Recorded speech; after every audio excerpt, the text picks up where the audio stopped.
Because if the New World Order has its way, with Satan at its helm, they want to plunge America into total captivity. And we're very close to that time. So we're going to be having a guest, Peter Kulin, on the line tonight from Sweden.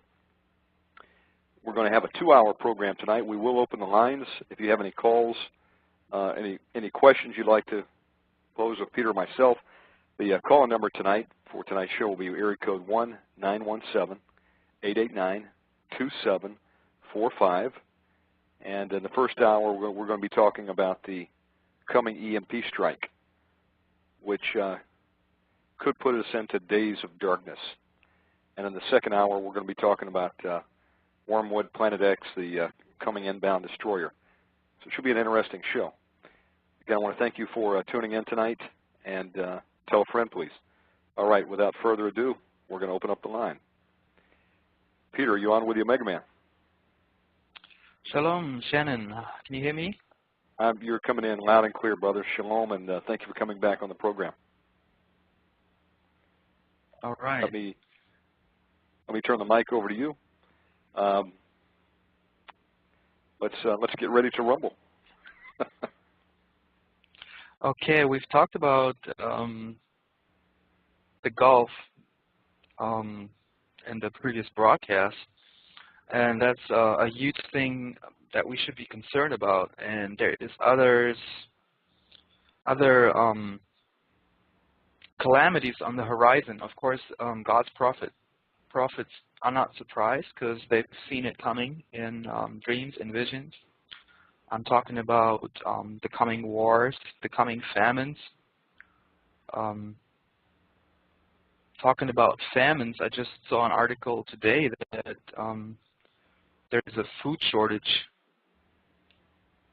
that is going to hit us.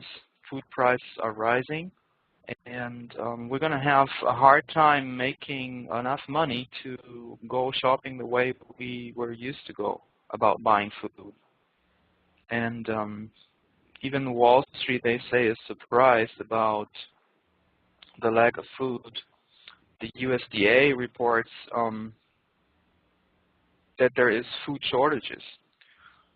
That's an article I saw yesterday. It gives you a graph of the rising food prices, and you know how these climbing graphs look like. we see those climbing graphs in quite a variety of circumstances. We're seeing it with earthquakes. We're seeing it with natural disasters. They have increased. Natural disasters have increased by 400% in the last decade. That's a study that was produced by the organization Oxfam. After we had this huge tsunami in 2005, they actually went and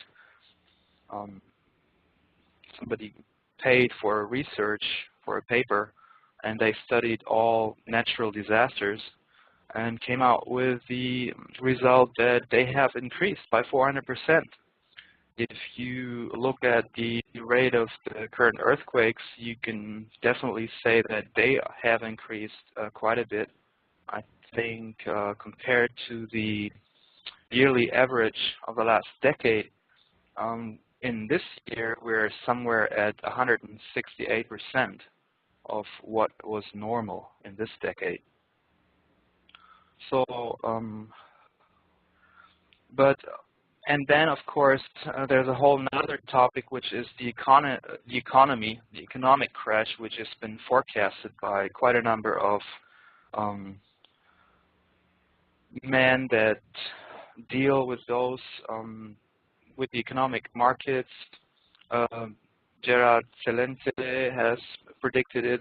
There's more professionals that see this coming. Even big banks and big investment firms are giving advice for their customers to get out of paper and prepare for a plunge in the stock market. So, as if this wouldn't be enough to worry about, there's something else that we should be thinking about, and this is not really getting attention in the news or in the mainstream media, although it's picking up on presence in the media, and that is the discoveries that go along with the changing sun that we have. You can imagine that the sun as the body that we have in the sky feeding us with light and warmth is probably the most impacting factor on human life on a physical scale. The amount of energy that we receive from the sun actually makes life possible on this planet. Also, the whole concept of the sun being a huge capacitor emitting a constant flux of electrons and protons, the idea of a sort of an electrical universe is fairly new.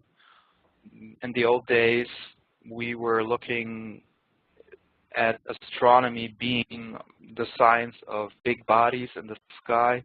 Everything was calculated in mass, and that was the prevalent factor. Newer studies and research and people like James McKinney propagate a more electrical approach to the interacting forces in this solar system. In fact, we know now that the global warming that definitely exists is caused by the changing sun. At least this is supposed to be the main factor for now. The sun is a giant capacitor. They say it's a nuclear reaction, and what we are receiving from the sun as light is actually a stream of elements, of protons, of electrons. It's called the sun wind, and the Earth has a magnetic field which is layered around the globe that protects us from harmful radiation, and we've experienced a weakening magnetic field.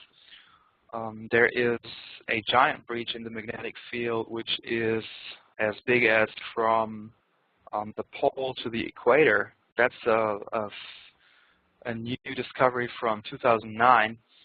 And also, there's more factors that have come to attention that there is, in fact, huge changes. For example, throughout the universe, we have cosmic radiation, which is emitted by supernovas and other galaxies, and that is sort of a background noise. So those cosmic rays, they're natural, and in the environment that we were experiencing here on Earth throughout the history, it was always in balance. Now, we found out, or scientists found out, that the amount of cosmic rays that are penetrating the atmosphere has increased by 19% and is further increasing. This is a change. It could be addressed to the weakening magnetic field. Also, what we've seen in this current sunspot cycle 24 is it has been extraordinarily calm. We were expecting the sunspot cycle to peak in 2012. It has been postponed till 2013. Right now, we don't have a lot of sun wind, which also gives a problem to our climate, because the sun wind actually, in a good measure, is helping to blow away those other radiations that would otherwise penetrate and hit the. Now, let me tell you about some observations that we have made throughout the solar system that can definitely not be addressed towards carbon dioxide and emissions from man-made emissions, because we're going to talk about the other planets in the solar system. Let's see if there is changes that we see there. That, for example, Venus is getting brighter. That's an observation that is well known. I'm studying here from an article from Alex Ansary from 2009, and he's collected quite a bit of information on those other planets. Jupiter energetic charges, they have risen so high that there's actually a visible tube of ionizing radiation formed between Jupiter itself and one of its moons. Uranus and Neptune have become brighter. The magnetic field of Jupiter, of Uranus and Neptune, they have changed. Jupiter's magnetic field has doubled, or more than doubled, and Neptune's magnetic field is increasing as well. And all these planets are becoming brighter, and the atmospheric qualities also are changing. This is found from Russian studies. So we see that there is changes in the magnetic fields of those planets.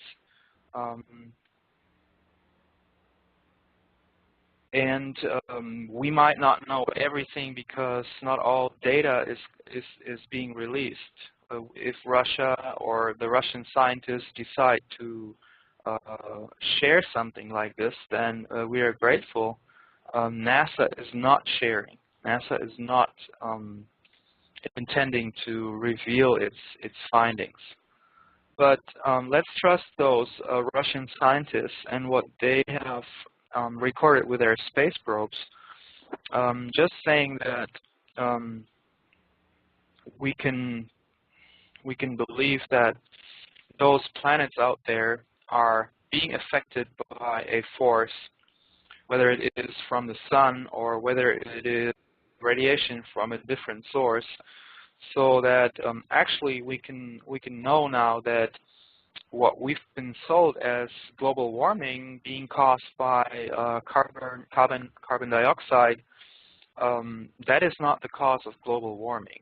The global warming agenda actually is set up to have a global tax on carbon emissions.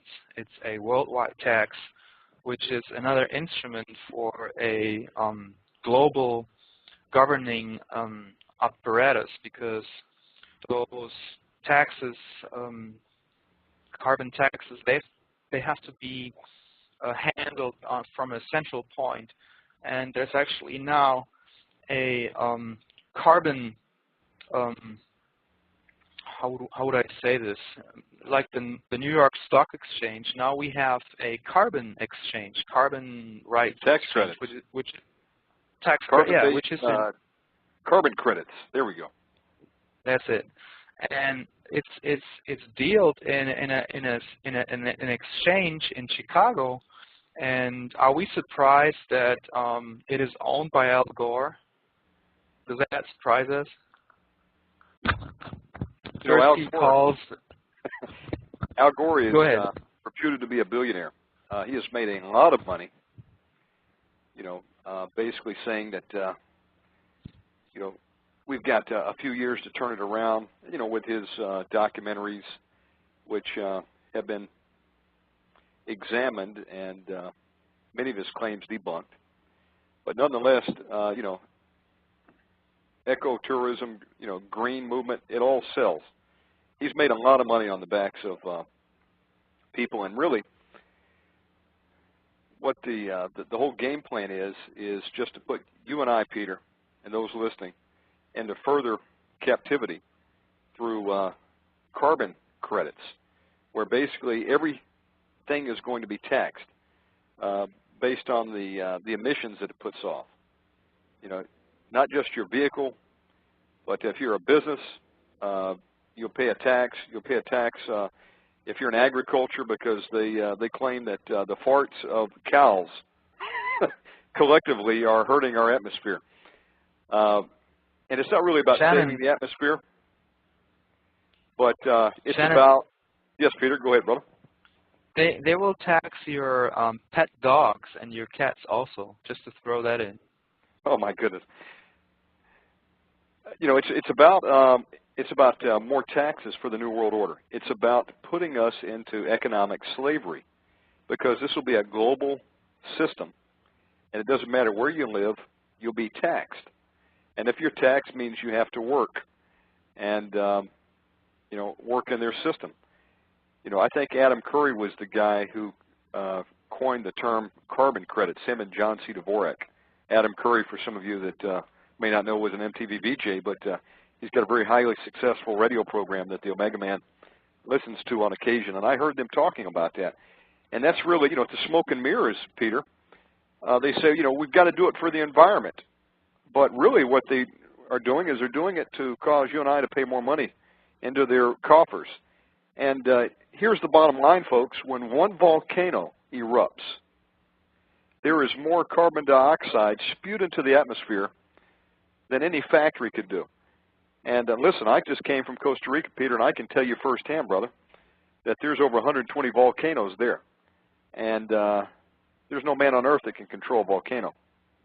When those things spew, they go up. What are you going to do about it? And so that's what I want to say. I mean, it's kind of futile to think that we can stop this. By the same token, I just want to throw one thing out there for everybody listening. What do plants feed on? Carbon dioxide. We've made carbon dioxide out to be the bogeyman. If we did not have carbon dioxide, Peter, the plants could not breathe. They would die. And when the plants die, when the Amazon jungle dies, we die. Because plants take the carbon dioxide, they breathe it in, and what do? They exhale oxygen. So carbon dioxide can be good. Now, I'm not saying that we don't regulate all these truckers going down the road that you'll get behind and all this black, you know, exhaust comes out. It'll almost choke you. But we've got to really understand what we're talking about when we're talking about greenhouse emissions and carbon dioxide. Carbon dioxide is needed. It's part of God's cycle. Again, the plants die, we die. I just wanted to throw that in there. We've made carbon dioxide out to be a dirty word. But really what it means for you and I is death if there's not enough carbon dioxide in the atmosphere. Go ahead, brother. Yeah, actually, we've been totally brainwashed by the media, this global warming and this carbon dioxide being a bad thing. And if we go back in history, there has been periods where it has been warmer and colder. And we're not talking about a whole lot of more warmth, maybe 4 or 5 degrees.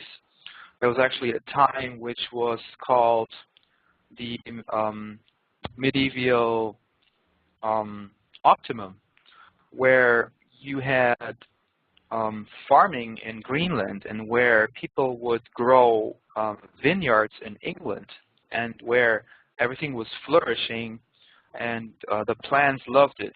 So, but again, here we are calling good things evil and evil things good, and suddenly carbon dioxide is a poison and everybody gets taxed.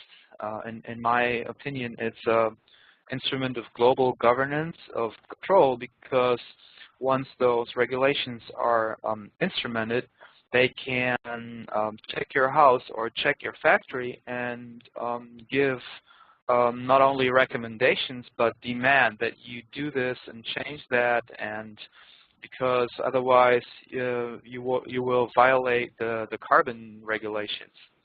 So they can actually put you out of business because you do not conform to the regulations. But honestly, it's a perverse science because I am convinced the more carbon dioxide, the more life and the more plant life. And carbon dioxide is not toxic. Don't get mixed up. I'm not talking about car exhaust here. I'm talking about carbon dioxide.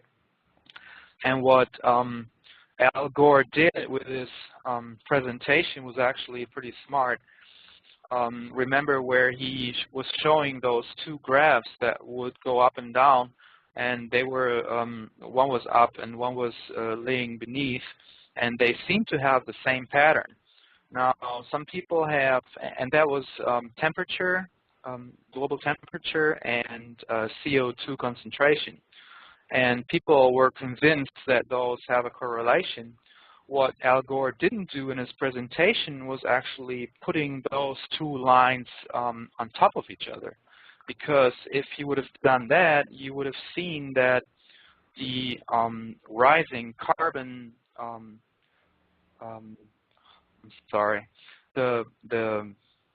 that the carbon dioxide, the rise in carbon dioxide would precede the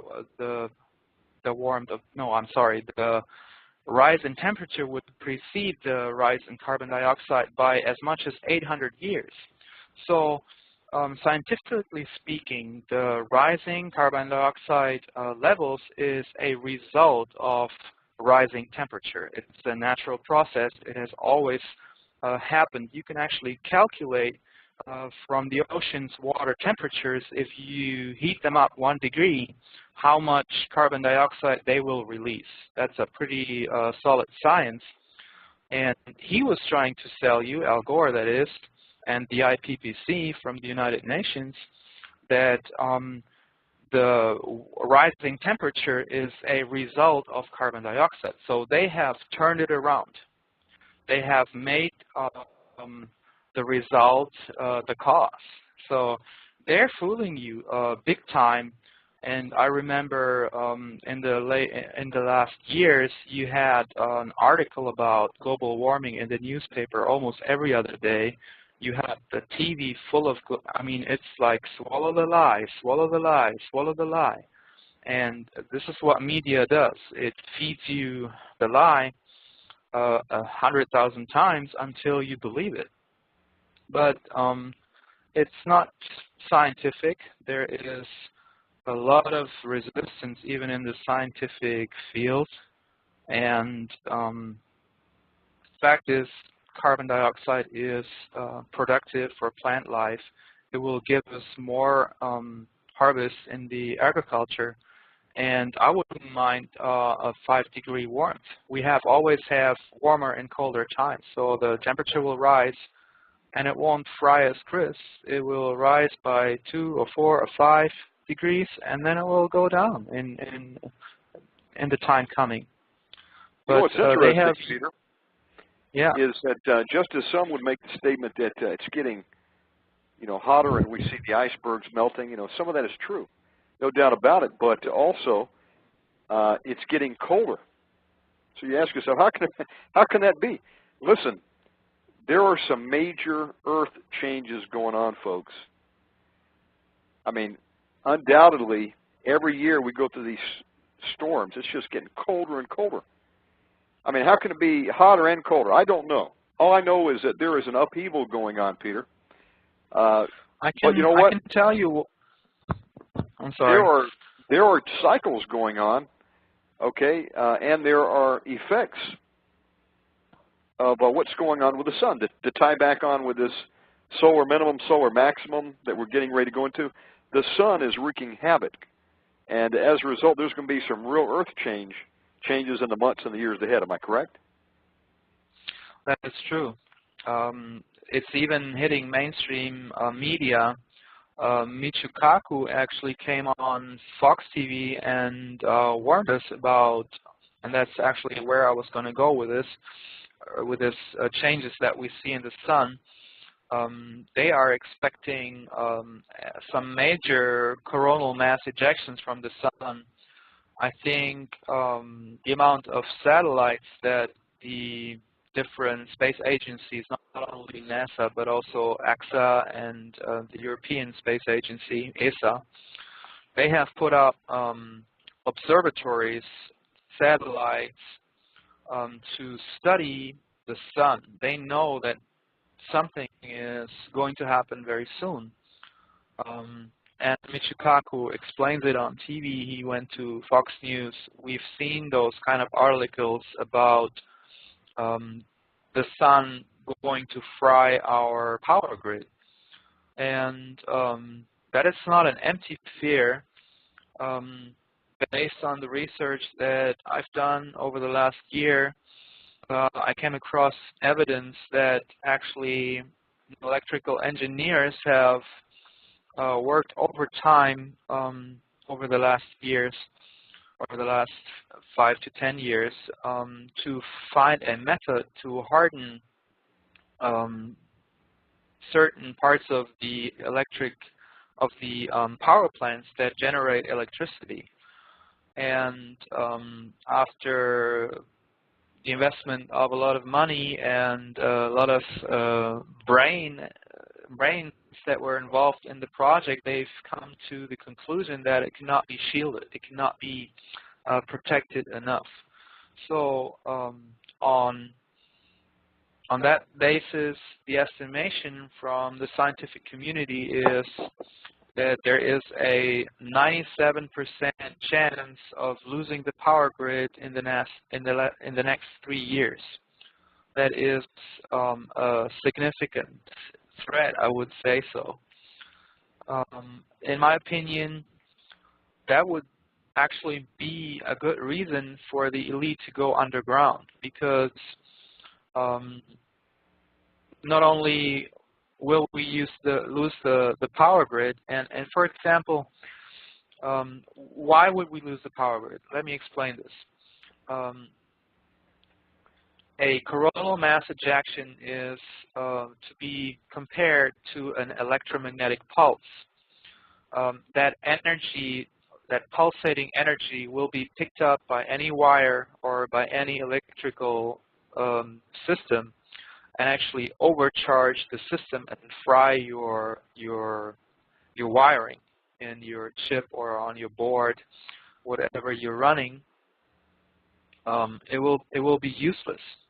Also, power plants will not be able to withstand that pulse. They will break down, and the United States does not have all those transformators in stock that they would need to bring it back up.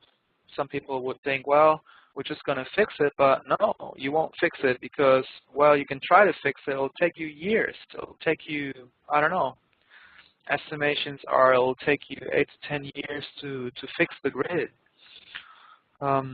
This could be done by an atomic explosion in a low altitude, like it was, like we were portraying in the last broadcast, that it could actually be done by the weapon system, by exploding a nuclear device.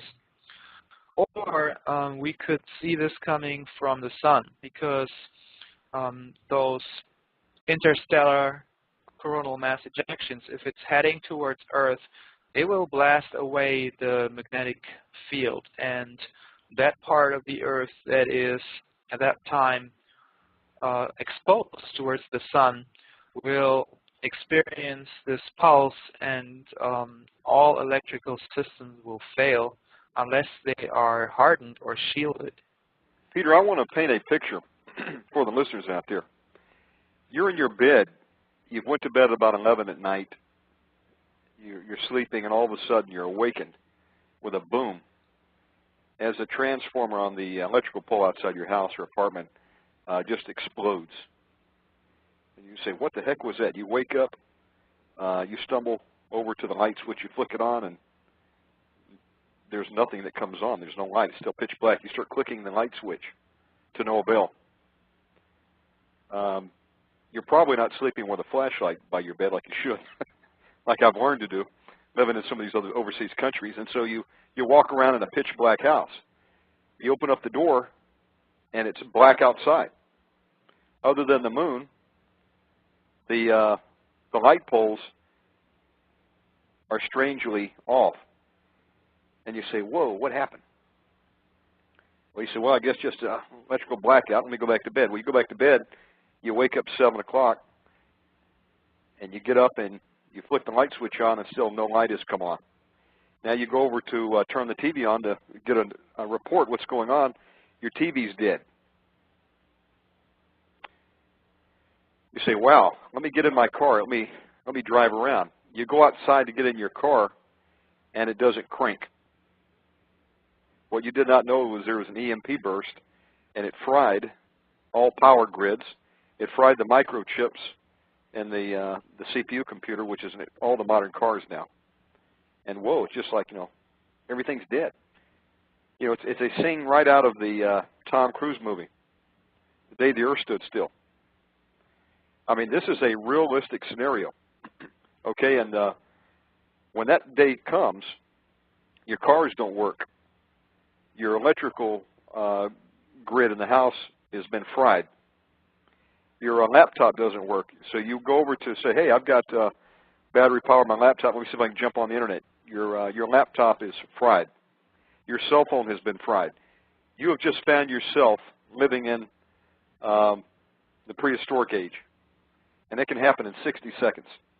It can happen either through a low-altitude nuclear burst, which this is a well-known fact in militaries all over the world. It's part of their arsenal to knock out the electrical grids over cities, and they'll do it with an EMP strike. It can also happen from solar flares. And we're going into a time of the solar maximum where there's going to be disruptions of the electrical grids. The satellites are going to be fried. All the way down to your neighborhood could potentially be fried.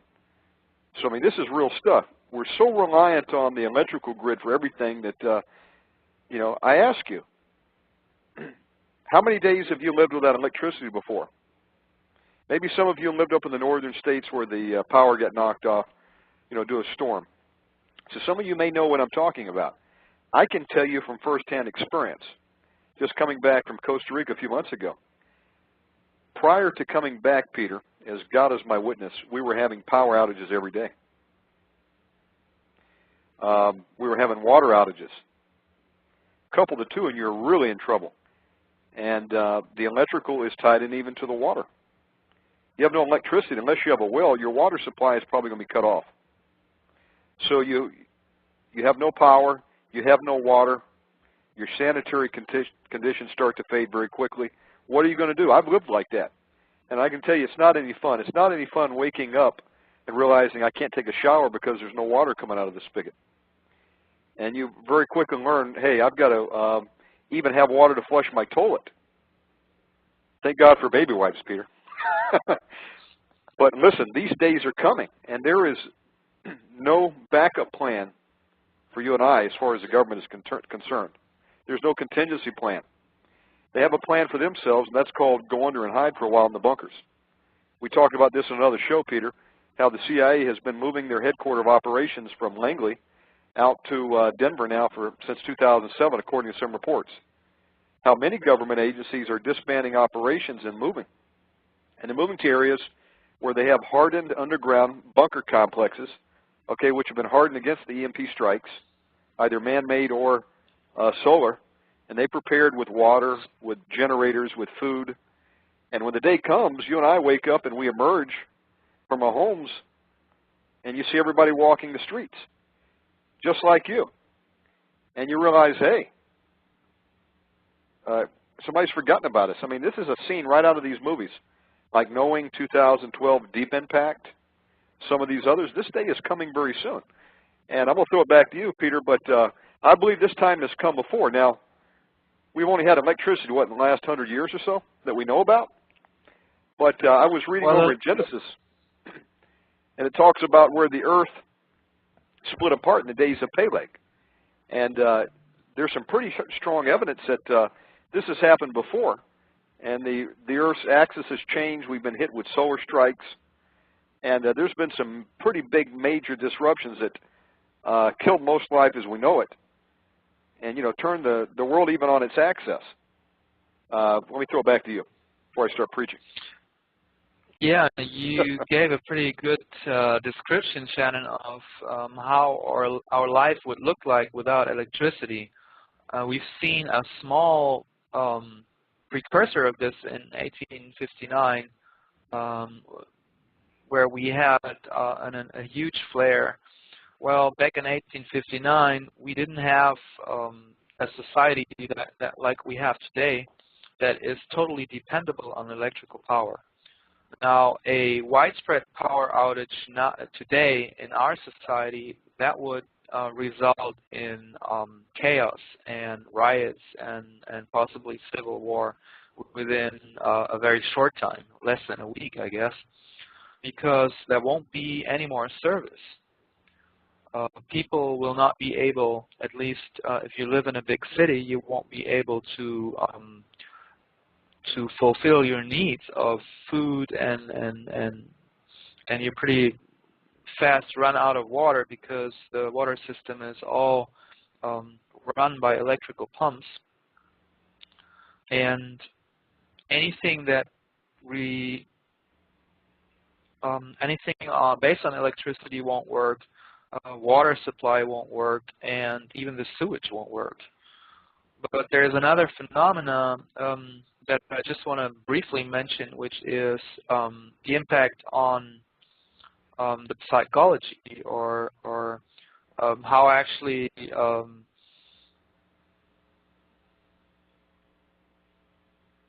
there is a study of Robert Becker that he did, and he found out that going back through the history of the sun cycles, where he was matching up the high level of activity of the sun with a lot of sunbursts and sunspots and coronal mass ejections, and then the cycle turns down again to zero, which is an 11-year cycle, and he was able to match those cycles up with human activity, and he found out that in high sun activity we always had wars, and in low sun activity there was much more peace and less wars. I find that is pretty significant. So you can imagine that if we would have a supercharge or an extreme high outburst from this proton and neutron flux from the sun, you can expect people to react to that and actually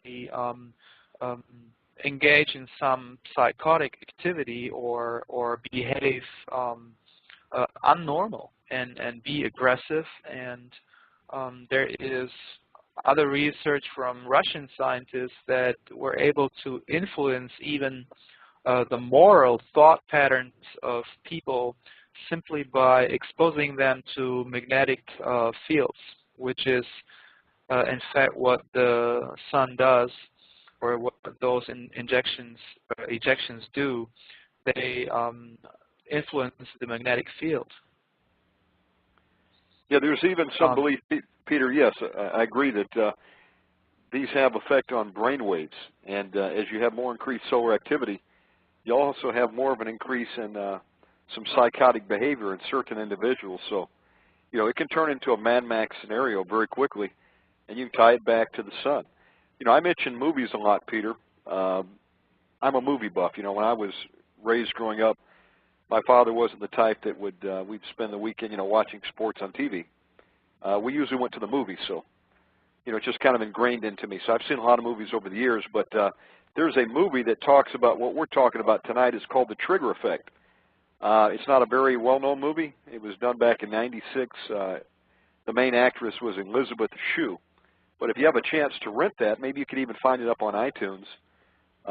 Check this movie out, because it shows a scenario where what we're talking about happens, an electrical grid is knocked down, and the crises that ensues as word starts to spread that no one knows why the electrical grid went down, when it's going to come back on. And you see, families struggling. They have a scene where they have a young infant who's ill and needs medication. And so they go to the store. They realize there's a blackout in the store. And then, you know, the telephone's not working. They need another prescription now. They can't get the doctor to call it into the pharmacy. So, you know, things that you take for granted. Being able to get up and put gas in your car, even drive your car, okay? Get prescriptions on the fly, get food. All this stuff now has been disrupted. And then remember, in calamity, you've got two forces that typically will go into motion. You've got the groups that will use that as an opportune time to scavenge and rape and pillage, like we've seen in some of these other events, like in, you know, in the LA riots. I remember my mother telling me a story, Peter. She was sitting in she was taking a class at that time. It was in Las Vegas. And she told me that she's sitting in class. It was like a beautician school. And she remembers hearing a couple girls start to talk amongst themselves and say, hey, do you hear what's going on down there in L.A.? Let's go get ours. And she said 2 students in the class got up and left. They were headed to L.A. to participate in the riots, because you get this mass mentality that, well, if they're doing it, I can do it too. And next thing you know, you've got mobs going through and, you know, pillaging, breaking in and stealing, anarchy. You know, there's not enough cops to cover all areas, so, you know, the cat's away the mice play, so to speak. So she actually saw that going down. I mean, that kind of stuff happens. And then you've got another group, which is a group that, part of this New World Order agenda, which will use these crises to promote their agenda. And so you're not going to have any services in these times. What you don't already have, it'll be too late to prepare for. And you're going to have martial law. And as people start to riot, well, it's a good time to call in the peacekeeping troops. Next thing you know, you've got people paratrooping in, driving through in convoys with the Humvees. And you do not want to be on the streets or looking for what you need in that scenario.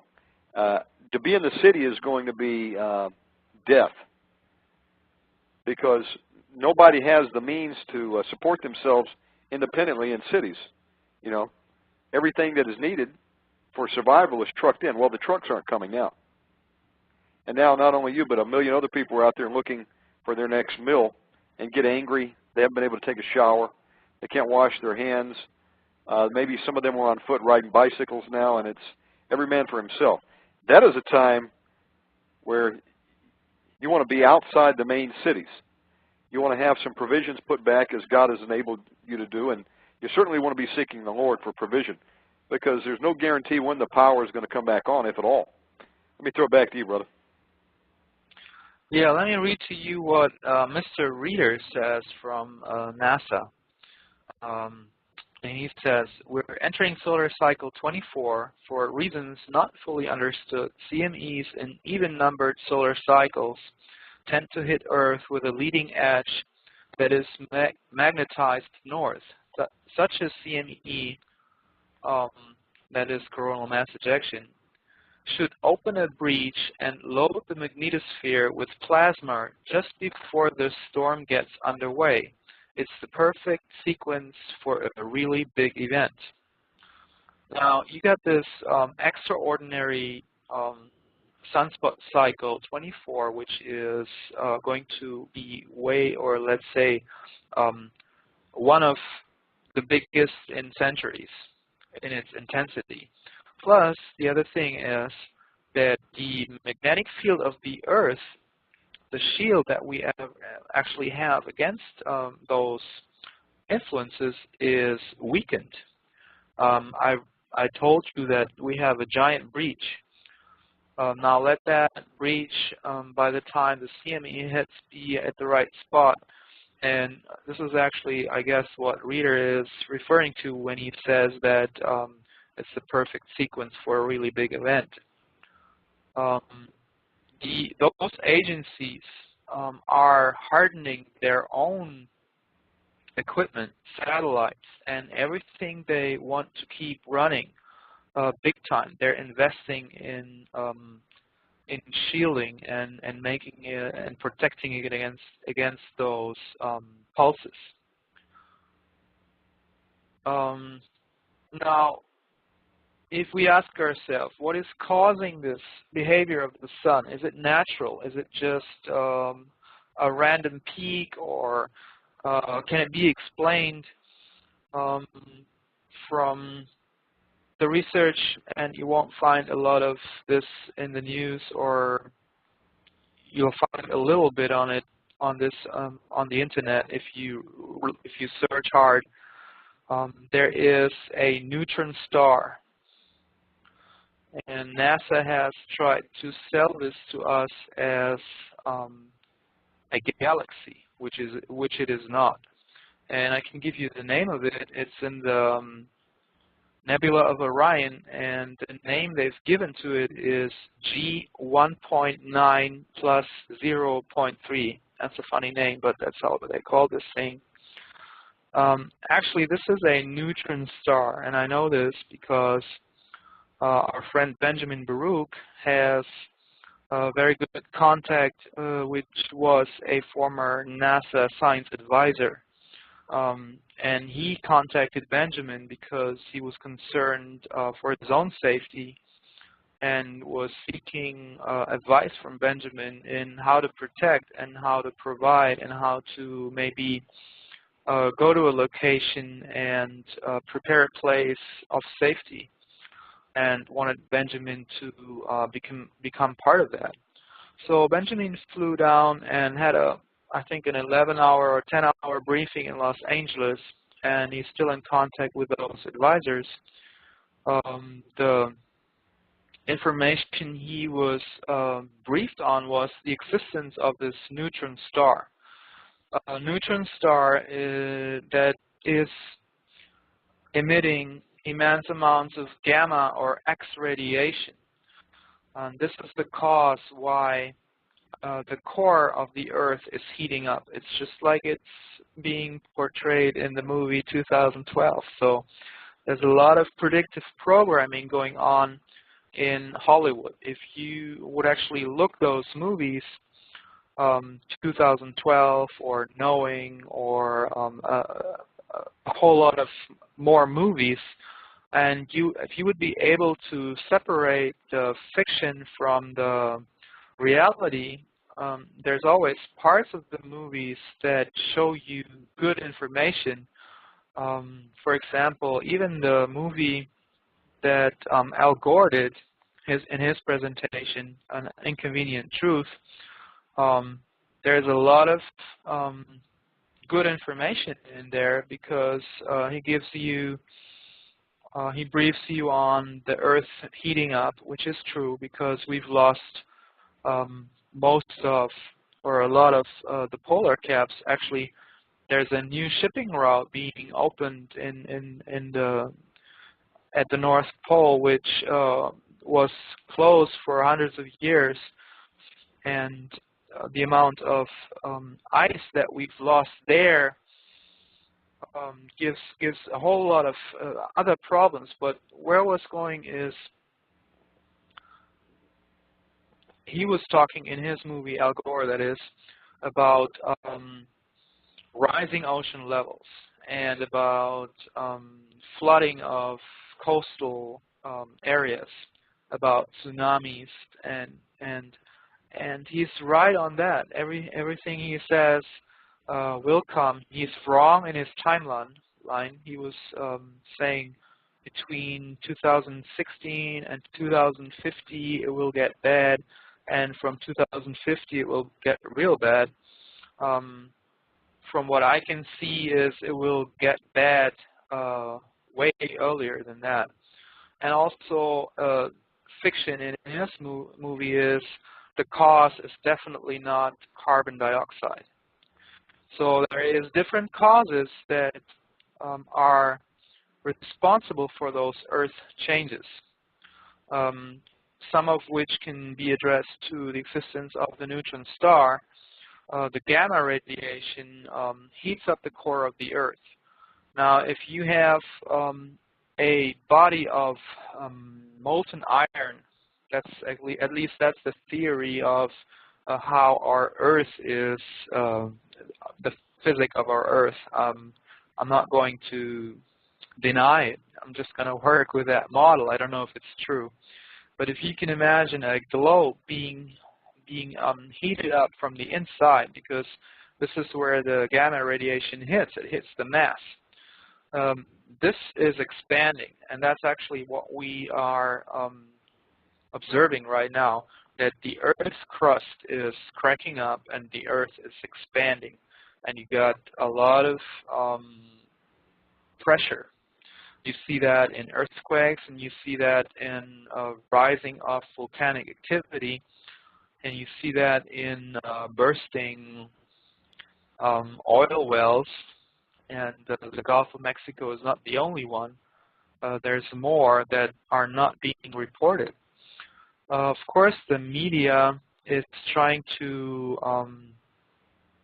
keep everybody calm and not report on it.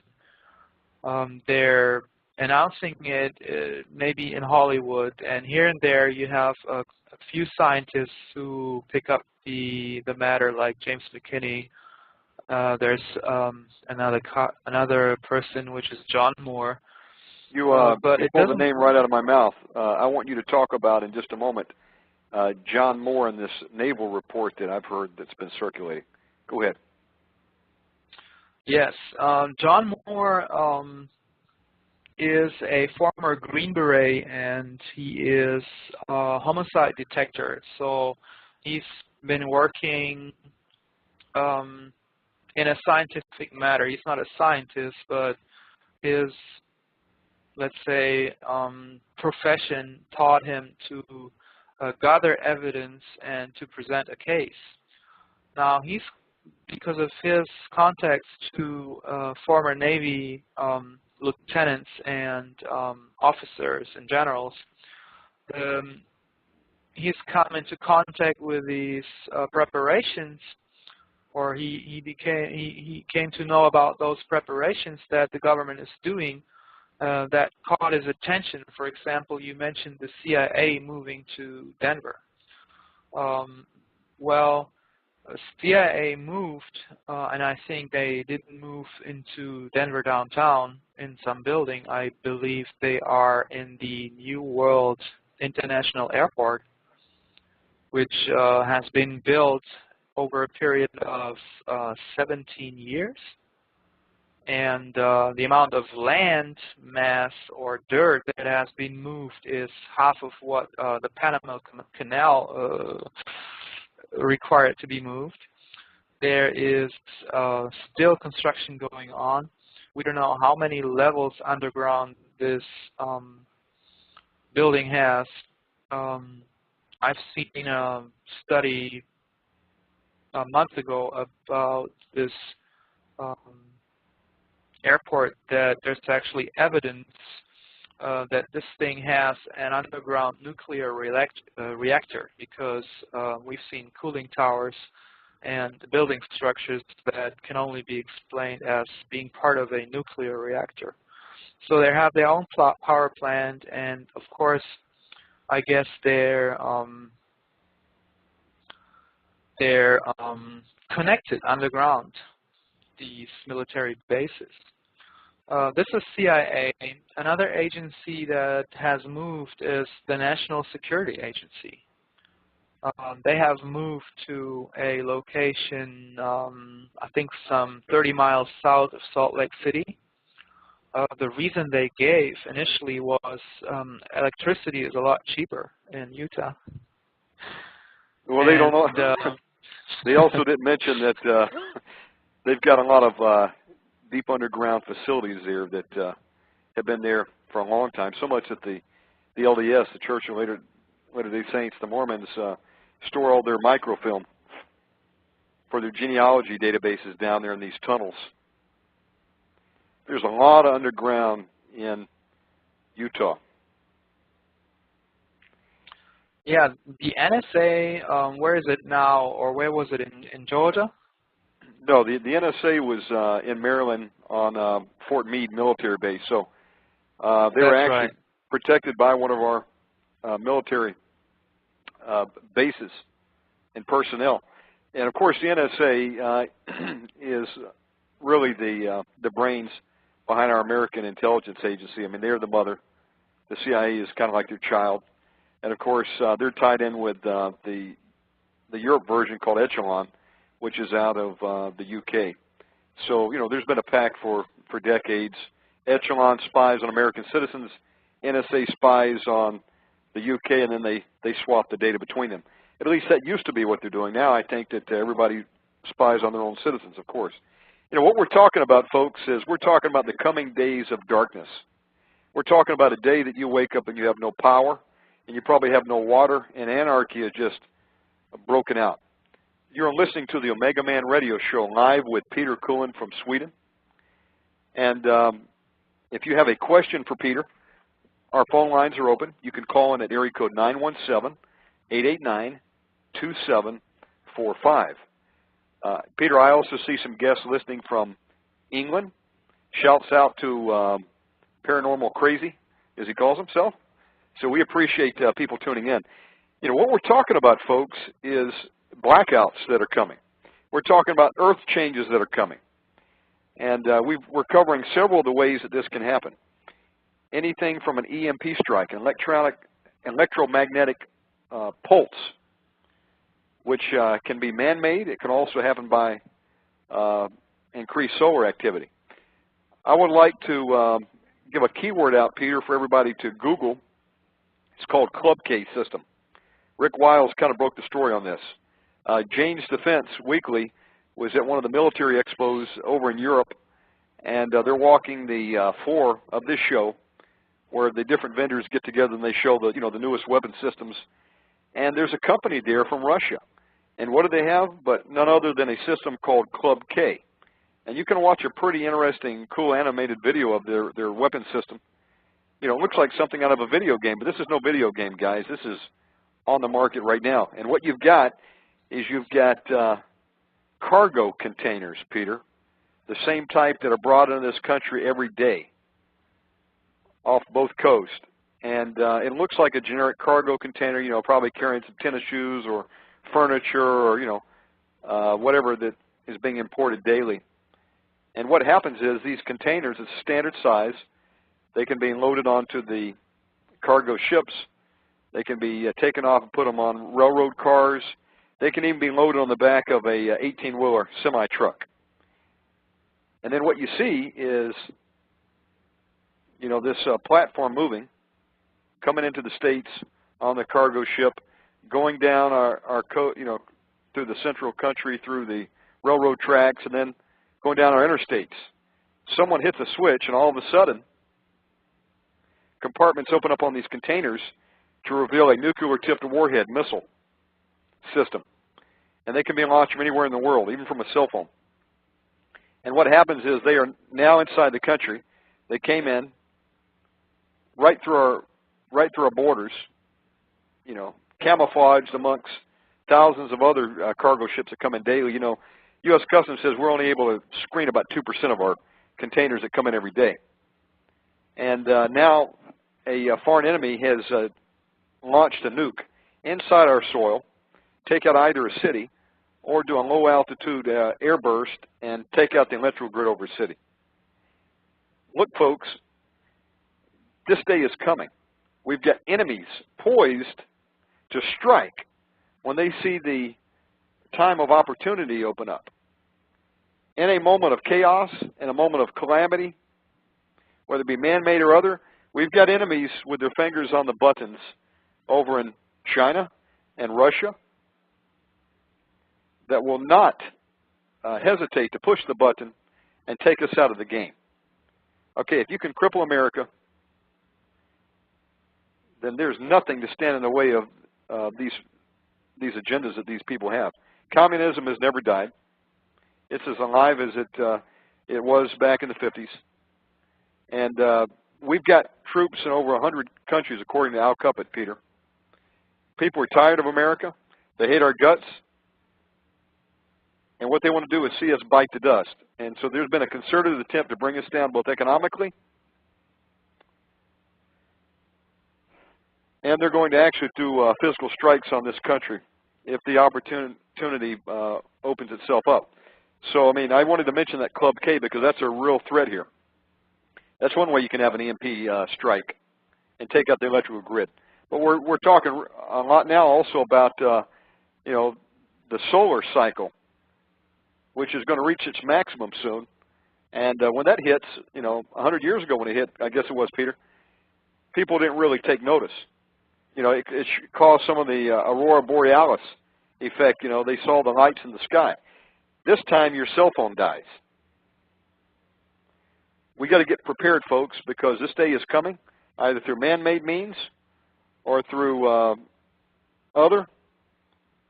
And bottom line is your life's going to change when that happens. Let me throw it back to you, Peter. Yes, we don't know the source of this strike. Bill Deagle had a vision where he actually saw the electrical grid being taken out by satellites. He saw the heaven full of satellites, and they were zapping out the power grid. That was a man-made thing. And also what I wanted to add is the globalists, they don't have nations. They're not American. They will use any country and they will destroy any country if it furthers their agenda. So I don't really believe that China or Russia is our enemies. I believe that whoever is our enemy is probably being bought into this war by the global elite. And they've been doing a lot of their experiments in communism in China, that's right. But it's not the Chinese people, it's the global elite, which are using this country, China, because over there they are less restricted and they can basically do whatever they want to do.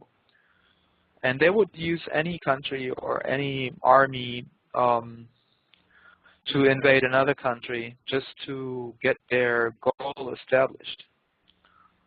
We were talking about the CIA moving, the NF moving their entire hardware, their entire office. Also, NASA is moving. NASA has closed or is closing 15 locations. No space program between the end of this year and 2015. And I wonder why that is. I haven't confirmed it, Peter, but I heard that they were shutting down Cape Canaveral. Any truth to that? They're shutting down Houston. They're shutting down their Kennedy Space Center in Florida and 13 other locations. NASA is relocating all their established buildings and all their hardware away from the shorelines. Now we're seeing a private, so-called private spaceport in New Mexico. I forgot the name of it, but you can probably Google it. And I think this is going to be the new location of NASA. They didn't. The only way, or the only reason why we know that NASA is relocating is because they had to put out a contract for the relocation of their personnel. And they put out this contract as a release on their website, and that was dated from, let me think, 2008, I think, could be 2007. A $74 million contract which had the option of being extended twice. And they should be moved by 2010, by this year. So here you have to mention the Vatican, Peter. Sources that we have, listeners say that the Vatican has been relocating the treasures from underneath the Vatican City to two remote storage facilities. They know that something's happening. Our government knows that something's coming. They know that there's going to be trouble on the coast. They know that there's going to be rogue tsunamis that come in as a result of the earth changes that are going on with the solar cycles. They know there's going to be electrical outages.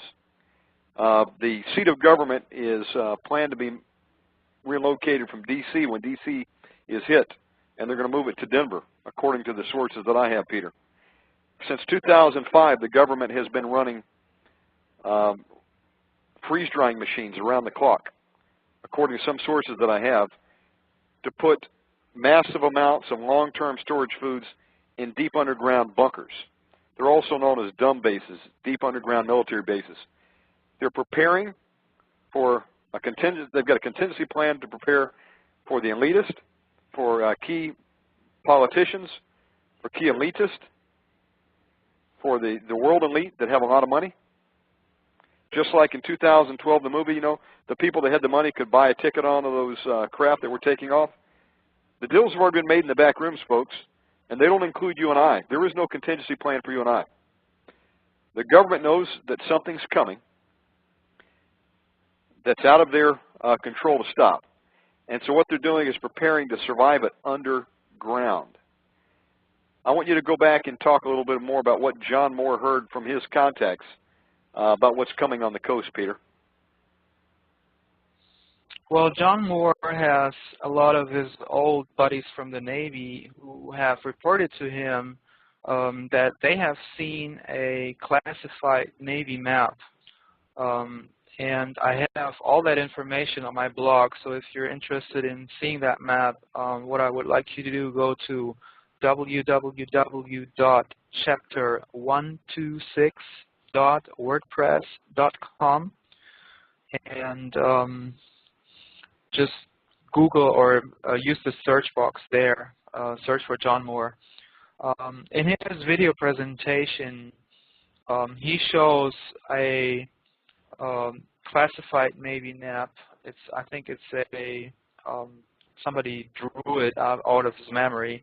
What you see on the map is a very much changed coastline of the United States. Also, you have in the middle of the land, from the Great Lakes down to the Mississippi River, a waterway as wide as 50 miles. So he's saying that, and the reason for that would be an inbound star, which people call Planet X or Nibiru. Sitchin calls it Nibiru. A brown dwarf star, which is supposedly on the way to enter our solar system and take a tour around the sun and escape again, which is supposed to be a part of a binary system and returns in a cycle of 3,600 years roughly. Well, the Navy is preparing for that. They are moving away from the coast, and the county or the state where you have the most retirements, or let's say most of the Navy high-ranking officials, when they retire, they go to the Missouri Ozarks or to northwest Arkansas, because what you see on the map is that's supposed to be a safe place. John Moore, in his video presentation, and he's also on the radio daily on the micro effect, and he's got his own radio show, I think, on Saturday, John Moore Show on Republic Broadcasting Network. He is trying to sound the alarm and make people aware of those things that actually what Jesse Ventura is portraying in his, I don't know the title, I don't remember the title, but Jesse Ventura was going to the Denver airport, and he was reporting about underground structures. And actually, John Moore gives you a whole lot more background on those preparations that the government is doing. Back in the 40s and in the 50s, those building or this underground construction was going on under the premise of the Cold War, and we have other witnesses that have been down there for themselves, like Phil Schneider, who was killed by the government, I believe. Yeah, he was strangled. Supposedly, he strangled himself twice. It's impossible. Phil Schneider was one of the first to break the alarm. Steve Quayle was going to have him on the show, and he was killed before he could get on the program. The show you were talking about, incidentally, Peter, called with Jesse Ventura, is called Conspiracy Theory. And for those of you listening, that's a must-see program. You can go over to YouTube and actually watch the episodes there. And they have a whole episode on the Denver airport. An airport, incidentally, which was built about 20 miles outside of the city there, when Denver had a perfectly good airport already. And it's 20 miles out. More earth was moved, Peter, if I heard you correctly, than the Panama Canal. Where did it go? Why was it pulled up from that area? For no other reason than to build a deep underground military base. Do we have the technology to do this? Yes. Since the 50s, we've had these gigantic boring machines that can move massive amounts of dirt and can bore right through the sides of mountains. I mean, that's been on the block for decades now. So we have the ability to do this. They've been doing it. The government knows something is coming. The Vatican knows it. The Vatican 10 years ago had a satellite and was tracking this inbound star. Google Maps had it for a while, if I'm correct, Peter, and then now you can go up there and it's one of the few images that they've actually blocked out. It's just a big blank square area. The government is doing the best that they can to conceal this from the masses. They're not raising the alarm because they have no intention to help you and I survive. And in fact, it's part of the globalist plan to kill 5.5 billion of us. So if this can bring their agenda about a little quicker, they're more than happy to see this happen. They figure they're going to go underground and ride it out. And the reason we're telling you folks is because terrible times are coming. The Bible talks about it. It talks about a time where men are as scarce as the gold of Ophir, which is a very rare gold. Many are not going to make it in these times. There's going to be wars going on all around the globe, famine, pestilence, rioting. People are going to be going to concentration camps. I mean, the list goes on. It'll be worse than any sci-fi horror story like Mad Max. And foremost, this is the time when, if you don't know who Jesus Christ is, it's a time to build a personal relationship with Him. It's a time to repent. It's a time to get in your Word. Time to read the Bible. It's a time to say, God, what would you have me to do? Where would you have me and my family to be? The government's not going to take care of you. The only hope you and I have, Peter, and those listening, is God, and running to Him. And He is the ark of safety. God can protect you. There can be a nuclear weapon to go off down the street. The Word says, 1,000 die at your left hand and 10,000 at your right, but nothing shall come nigh unto you. The Word says that God will protect that which is His. If we're walking with Him, and when He gives us the instruction to go, we're able to hear it, and we're able to get our bags and go. This is a time to turn to the Lord, because number one, we may not even make it till tomorrow, but we're all going to stand before God. And when we stand before Him, if we do not know His Son, Jesus Christ, He's going to say, depart from me, I never knew you. And we're going to spend an eternity in the devil's hell. Point is, we need to prepare our hearts, and then we need to ask God, where would you have me to be? God, if you want me to get out of here, I need you to make a way of escape for me and my family. And then we need to use our brains, Peter. God gave us all a brain. This is not the time to be taking vacations, people. This is not the time to be eating and drinking and giving a marriage, and they knew not until the flood came and took them all away. Of course, I have no problem with people getting married in this time. What I'm saying here is what they were talking about then is people were just going on like there was another 1,000 years, okay? They're oblivious to the fact that the flood was coming and destruction was days away. That's coming, and we all have the ability to use our brains, God-given brains, and do some things, even if it's buy a bag of rice.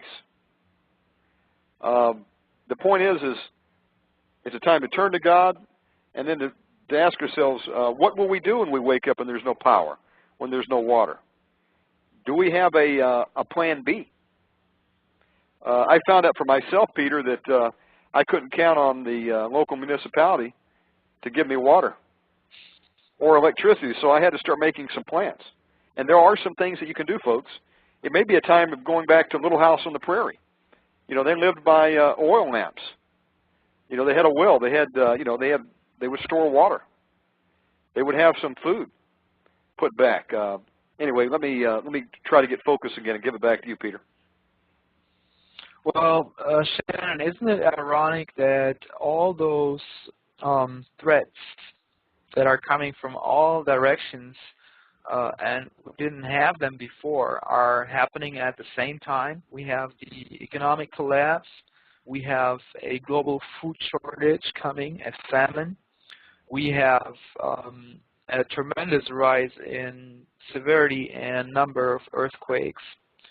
We have volcanoes waking up. There is more than 1,000 undersea volcanoes that are releasing huge amounts of methane into the oceans. What else do we have? We have wars. Look at Iran and the preparations for a war down there. We have a depression right now, and globally, I think unemployment is a big issue, and the failure of the money systems. What else do we have?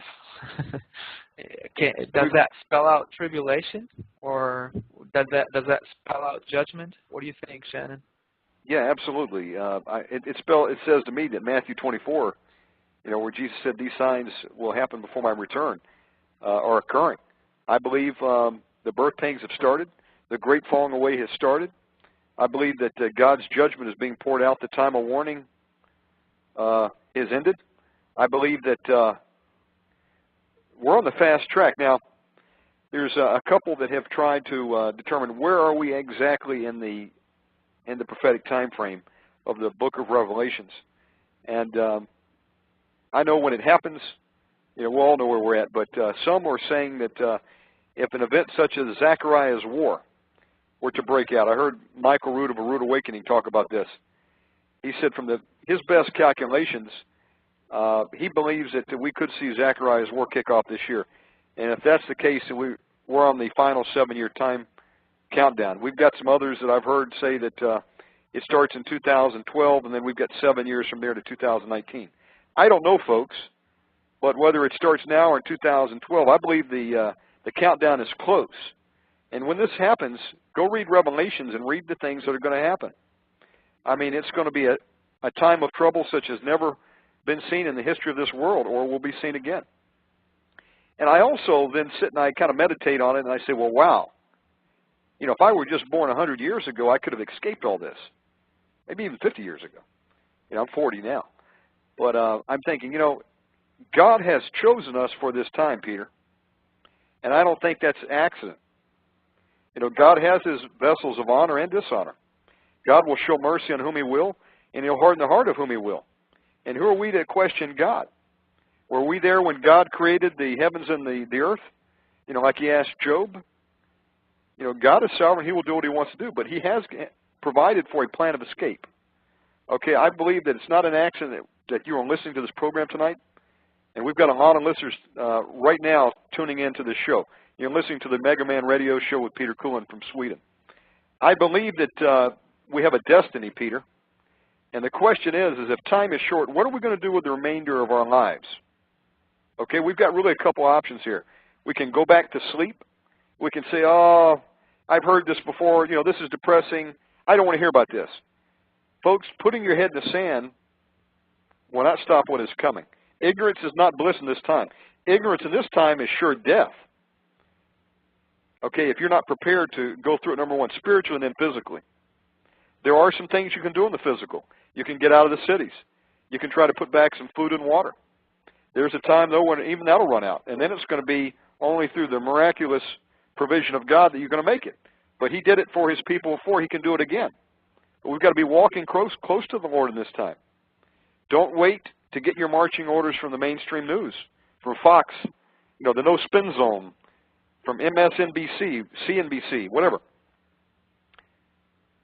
They don't care about you and I. They don't have a plan for you and I. That's what we're trying to point out tonight.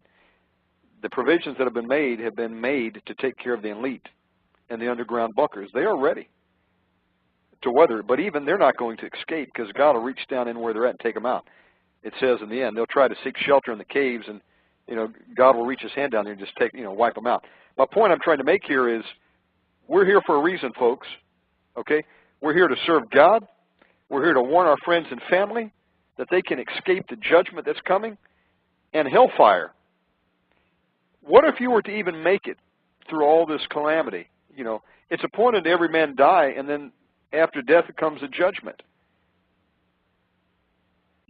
We're here for just a split second in the grand scheme of eternity. Life is a vapor. You enter the world in naked, you will leave the world naked. What matters is, where are you going to spend eternity? And if you understand that you're going into eternity, and for those that believe in Jesus Christ and accept His sacrifice at the cross, so you can have eternal life, understand that there's eternal rewards that get passed out. Do you want to go into heaven living in a pup tent on the backside of glory, as I've heard people say? What you do now is going to determine what you have in eternity. I remember the day my father died, Peter. He was a multimillionaire. He had rejected the calling of God on his life and went after money. But even in all that, the gifts and calling of God are without repentance. God saved him, I believe, took him in by the skin of His teeth. It says that some will go in with the smell of smoke on them. They won't have any reward, but God is merciful enough that He will bring them in. I walked out of his house when he died. Walked past a Ferrari. Walked past a Bentley. He lived in a mansion. By man's standards, he was wealthy. Yet I saw my father die, and he took nothing with him. And when he died, another man came in and enjoyed all that he had left behind, just as the Word says. It's all vanity at the end of the day. The richest man of all times, King Solomon, and also the wisest man. There'll never be one as wealthy or as wise as that man. Said it's all vanity. The point is what are you going to do with the time remaining? What are you going to do for God? What are you going to say to Him when you stand before Him? Again, I believe it's no coincidence that we're alive right now. I believe that God has a mission for you out there and listening right now. I believe there's a calling on everyone if they'll receive the calling. Many are called, few are chosen. And then if you're chosen, you're supposed to be faithful. The point is if you're alive today, that means you still have options and you still have an opportunity to make a decision. What are you going to do with it is the question. We don't have a lot of time to decide that. We don't have a lot of time to get active in God's army and go out and do what He said. So I want people to think about that. It's really a sobering time of contemplation for me, realizing what if we actually have 7 years left? What if the final countdown before the return of Jesus is about to kick in? Many of us that are listening may not make it. Many will go to the camps and be slaughtered. Many will die of pestilence. Some will be killed in the tsunamis and the earthquakes and the volcanoes. Others will be killed in wars. Okay? Others will take their own lives and jump out of buildings like they did during the Wall Street collapse. We counseled with a guy 3 months ago, Peter, that was ready to commit suicide when he lost everything in the crash recently. It says man's hearts will fail them for fear of what's coming.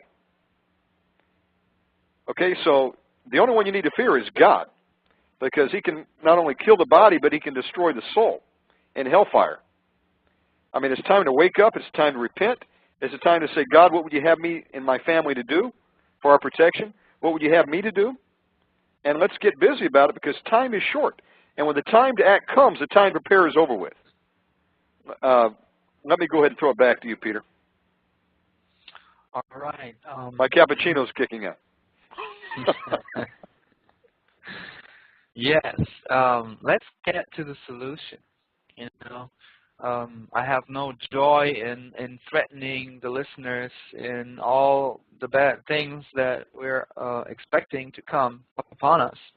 If there wouldn't be a solution to it, or let's say if God wouldn't have instrumented this for a higher cause. And it looks like a lot of us are going into prison in the future. And if it's not a FEMA camp or a real prison, it could be also a financial prison. It could be lack of money. It could be that you are very tight with what you have and you won't even have enough to pay your bills.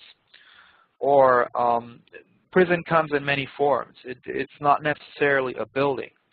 Well, let me tell you what God revealed to me in 2009. I believe it was a time where I was fasting and was very close to the Lord. One night, He woke me up in the middle of the night, and he called me into another room with my Bible, and He told me, open up Book of Acts. And He led me to read through chapter 12 of the Book of Acts. Actually, while I was reading, He was pouring out revelation and knowledge and word of knowledge and word of wisdom into my being, into my head. Let me explain to you what He showed me in the Book of Acts, and which is actually a recipe for protection and how you will escape prison in this coming time. I'm going to start with verse 1, Book of Acts, chapter 12. Now about that time, Herod the king put forth his hands to afflict certain of the church. So we're talking about a time of persecution here, right? And he killed James, the brother of John, with a sword. And when he saw that it pleased the Jews, he proceeded to seize Peter also. And those were the days of unleavened bread. And in verse 4, and when he had taken him, he put him in prison and delivered him to 4 quaternions of soldiers to guard him. So that's 16 soldiers that were guarding Peter so he couldn't escape, intending after the Passover to bring him forth to the people, saying that he was probably going to have the people decide how to go and what to do to Peter. Peter, therefore, was kept in the prison, but prayer was made earnestly of the church unto God for him. And when Herod was about to bring him forth, the same night Peter was sleeping between two soldiers, bound with 2 chains, and guards before the door kept the prison. So he was in a no-way-out situation, and death was waiting on him, probably. And he was guarded and chained. That's pretty much the situation that a lot of Christians are in right now. They're somehow tied up in their church business, or tied up in their private life, tied up in their financial problems, tied up in problems on the job, and they're not really answering to the Great Commission, which is to preach the gospel. Well, let me read from verse 7. And behold, an angel of the Lord stood by him, and a light shined in the cell, and he smote Peter on the side. So the angel came, and he kind of kicked Peter, you know, like, hey, wake up, you know. That's maybe something that we all need. And awoke him, saying, rise up quickly. And his chains fell off from his hands. And the angel said unto him, gird thyself and bind on thy sandals. And he did it. And he said unto him, cast thy garment about thee, and follow me. And out and followed. And he knew not that it was true which was done by the angel, but though he saw a vision. And then the story goes on, giving you account of how the doors and the gates opened, and they were just straight away heading out of the prison without anybody noticing it. So this was the escape that Peter had. But the verse I want to bring to your attention is verse 7. Or actually verse 8, where the angel to Peter, gird thyself, right? Where did you hear that before? Gird thyself. Where is that? Does that ring anything to you? Immediately when I was reading this, I was thinking about Ephesians 6, where it talks about the belt, where it says, gird thyself. Shannon, you remember what it was? The belt that you... Yes, you're talking about the full armor of God? Yeah, that's right. What was the belt depicting? Well, I mean, the belt of truth, right? Okay. Gird thyself with truth. So this is the first key. If we do not gird ourselves with truth, if we do not withstand lies, if we do not come to terms where we honestly speak truth to one another and to God also, and stop lying to ourselves and stop living this Disney life that some of us still have, where we still think that we can fix it next year. This is the first key, to gird yourself in truth, to walk truthfully. If you fail, you have to confess your sins, and you're going to be forgiven, but there's no way other than to speak truth and to walk in truth. And the next part of the sentence is, and bind on thy sandals. And the sandals are also in Ephesians 6. Those are what you put on your feet. Actually, the Greek original text, it doesn't speak about sandals or boots. It actually says, make your feet ready, whatever you have to put on it. And this is saying, evangelize, spread the gospel, make your feet ready to bring the good news. This is the second key. And the third one is, I'm just reading on in this verse, and he did so, and he said unto him, which is, that's, cast thy garment about thee. Now the garment is exactly what you see in Revelation 3, which is the white robe, which represents the sinless life. It's a robe that is white, is without spot and wrinkle. So here we have the three keys that will get you out of prison and that will prevent you from getting into prison.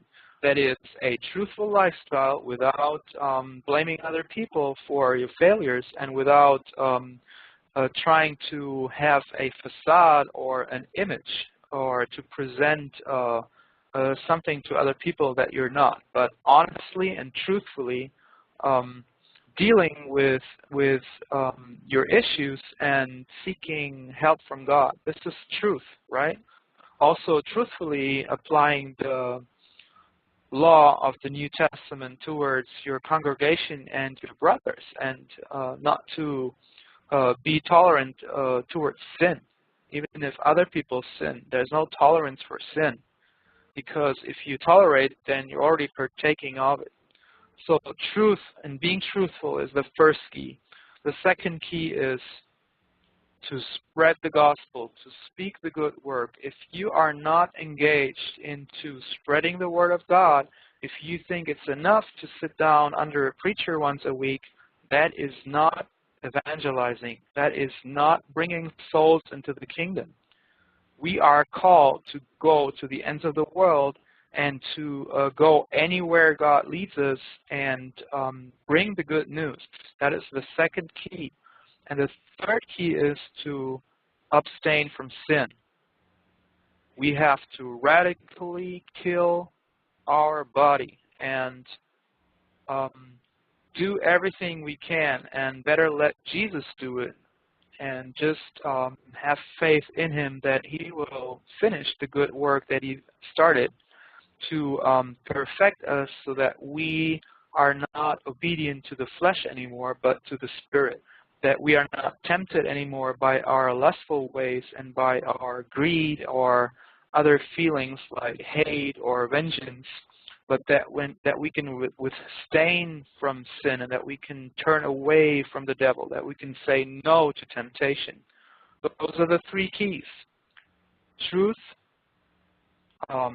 spreading the gospel, and abstaining from sin. And if we fulfill those three conditions, then the angel will lead us out of prison, and I think he'll also take care that we won't enter into a new prison. This is a revelation that God just poured into my spirit that night, and I thought it was pretty amazing at that time. And I think it's a word to the church. It's not only for me, it's a word to the church. Come back to spreading the gospel, people. It's not about the church picnic, and it's not about the worship band. Shannon? Absolutely. I'm going to take a lot of flack for the statement I'm going to make right now, Peter, especially being today is 4th of July, and I want to preface it by saying I love America. You know, we're celebrating freedom today, and many countries have their own Independence Days. I want to tell you, folks, this may be the last 4th of July we get to celebrate. I believe it is that late in the game. And there's some listening that say, yeah, I understand. I understand there's FEMA concentration camps set up where they're going to be rounding up Christians, Jews, and patriots and trying to put us in there. I understand that we've got enemies that would seize on any opportunity of chaos here to launch their strikes. I understand that martial law is coming. And they're probably saying, well, my answer is I'm going to protect that which is mine, or take what I need at gunpoint. And I want to say to you folks, I was right there 5 years ago. I knew what was coming. I knew that there was invasions planned on this country. And I said, I'm not going to stand by and let Russian, Chinese, other troops invade up Red Dawn invasion style, or be rounded up by UN peacekeepers, you know, Blackwater, what have you. I'll protect myself. And I prepared to do so, Peter. I was a firearms dealer one time, and I specialized in black guns. I had them all. I had AR-15s. I had AR-10s. You know, I could have had a Barrett 50 caliber if I wanted. I had tons of food. I had night vision goggles. I had Raptor scopes. I had NBC protective gear. Okay? I was even getting ready to, you know, find a strategic location like one of these abandoned missile silos. I had the money to do it at the time. And God had to strip me. And he had to turn my way of thinking around, and I came to realization, folks, this is not World War II that we're going into, okay? Where the Nazis were attacking, and no one would deny. When that happened, you know, we had people across all age groups, up to 40 years old, being drafted and fought for our freedom. This attack that is coming cannot be prevented in the flesh. It is God Almighty who is going to bring judgment and allow Amen. our enemies to come against this country. And what Amen God is to going to that. do in this hour is he's going to weed out the rebellious. Those of you that think, well, I'm going to the hills of Idaho, I'm going to Montana, I'm going to the Colorado mountains, I've got my military weapons, I've got my AR-15, I've got my .308 rifle, I've got 20,000 rounds of ammo, I'm prepared for D-Day. They'll take you out, folks. They have high-altitude Raptor planes that go right now, and they fly 10,000 feet over the Idaho River basins. They know where you're at. What do you think the GPS locations being programmed in by Acorn when they were doing the census is all about? They'll take you out from remote. They'll drop nerve gas in there. They've been preparing even in recent weeks, Peter, to send special ops teams to hunt for people that will not go along with this. God himself is going to allow it to happen, to weed out the rebellious. The word says, he that lives by the sword must also die by the sword. He that is meant for captivity, into captivity he shall go. Now, listen, folks.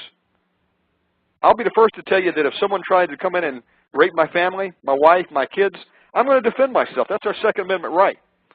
I'm not saying that you don't have the right to protect yourself. But when this time comes, it's a whole different dynamic, okay? This is something that God is allowing to come to separate those that call him Savior in name only and those that are actually doing what he says, and that's picking up his cross. The gun's not going to save you in this time, okay? If you pick up the sword and try to fight the New Order, you'll be taken out, okay, as rebellious. When they were coming to get Jesus in Gethsemane, Peter picked up the sword and cut off the guy's ear. He was actually trying to take his head off, okay? The point is he missed. But God said, put down your sword, Peter. Do you not know that I could right now presently call down legions of angels? It's that same way, folks. God's not it says that he that will seek to save his life will lose it, but he that will lose his life for my sake will save it. God's not asking you to pick up the sword and fight this New World Order. He's going to bring it to sift the saints. He's going to bring it to sift out those that are rebellious. I mean, I was rebellious at one time.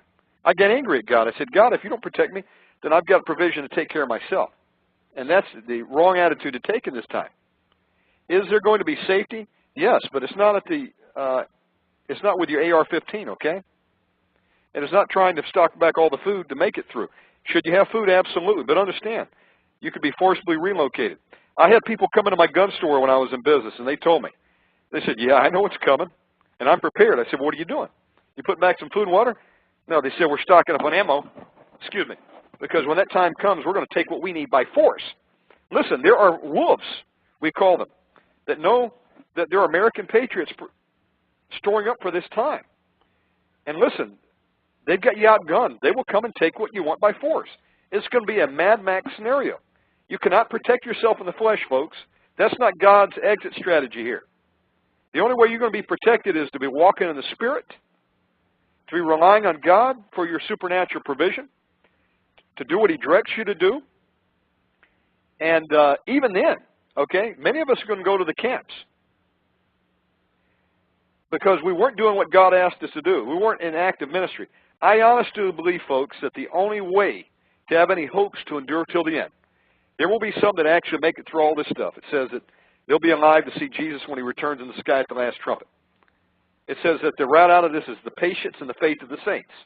Patience is not meaning take matters into your own hands and go fight because you're outgunned, brothers.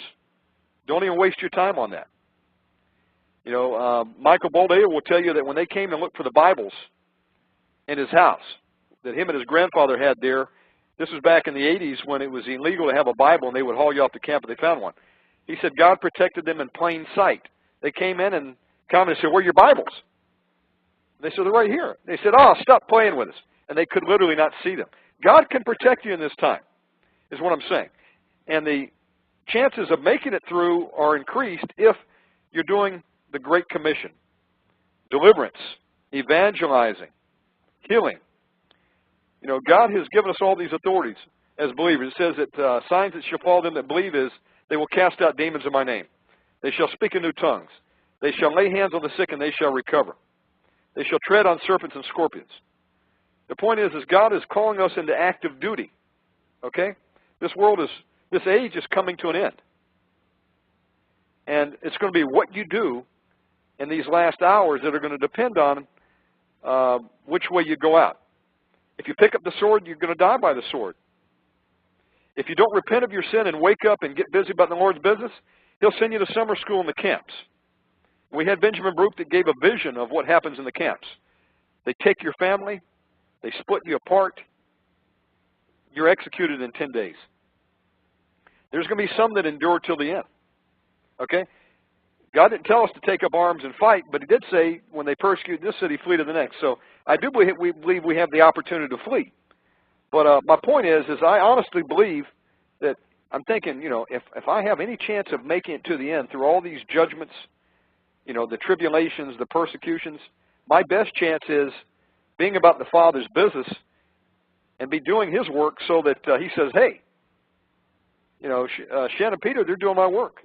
I'm going to spare them a little bit more. You know, and if you do die, remember, if you will not compromise, and you will not deny Christ, well, there's a special crown. It's called the martyr's crown. So, you know, 11 of the 12 disciples all died. Terrible deaths. Are we any better?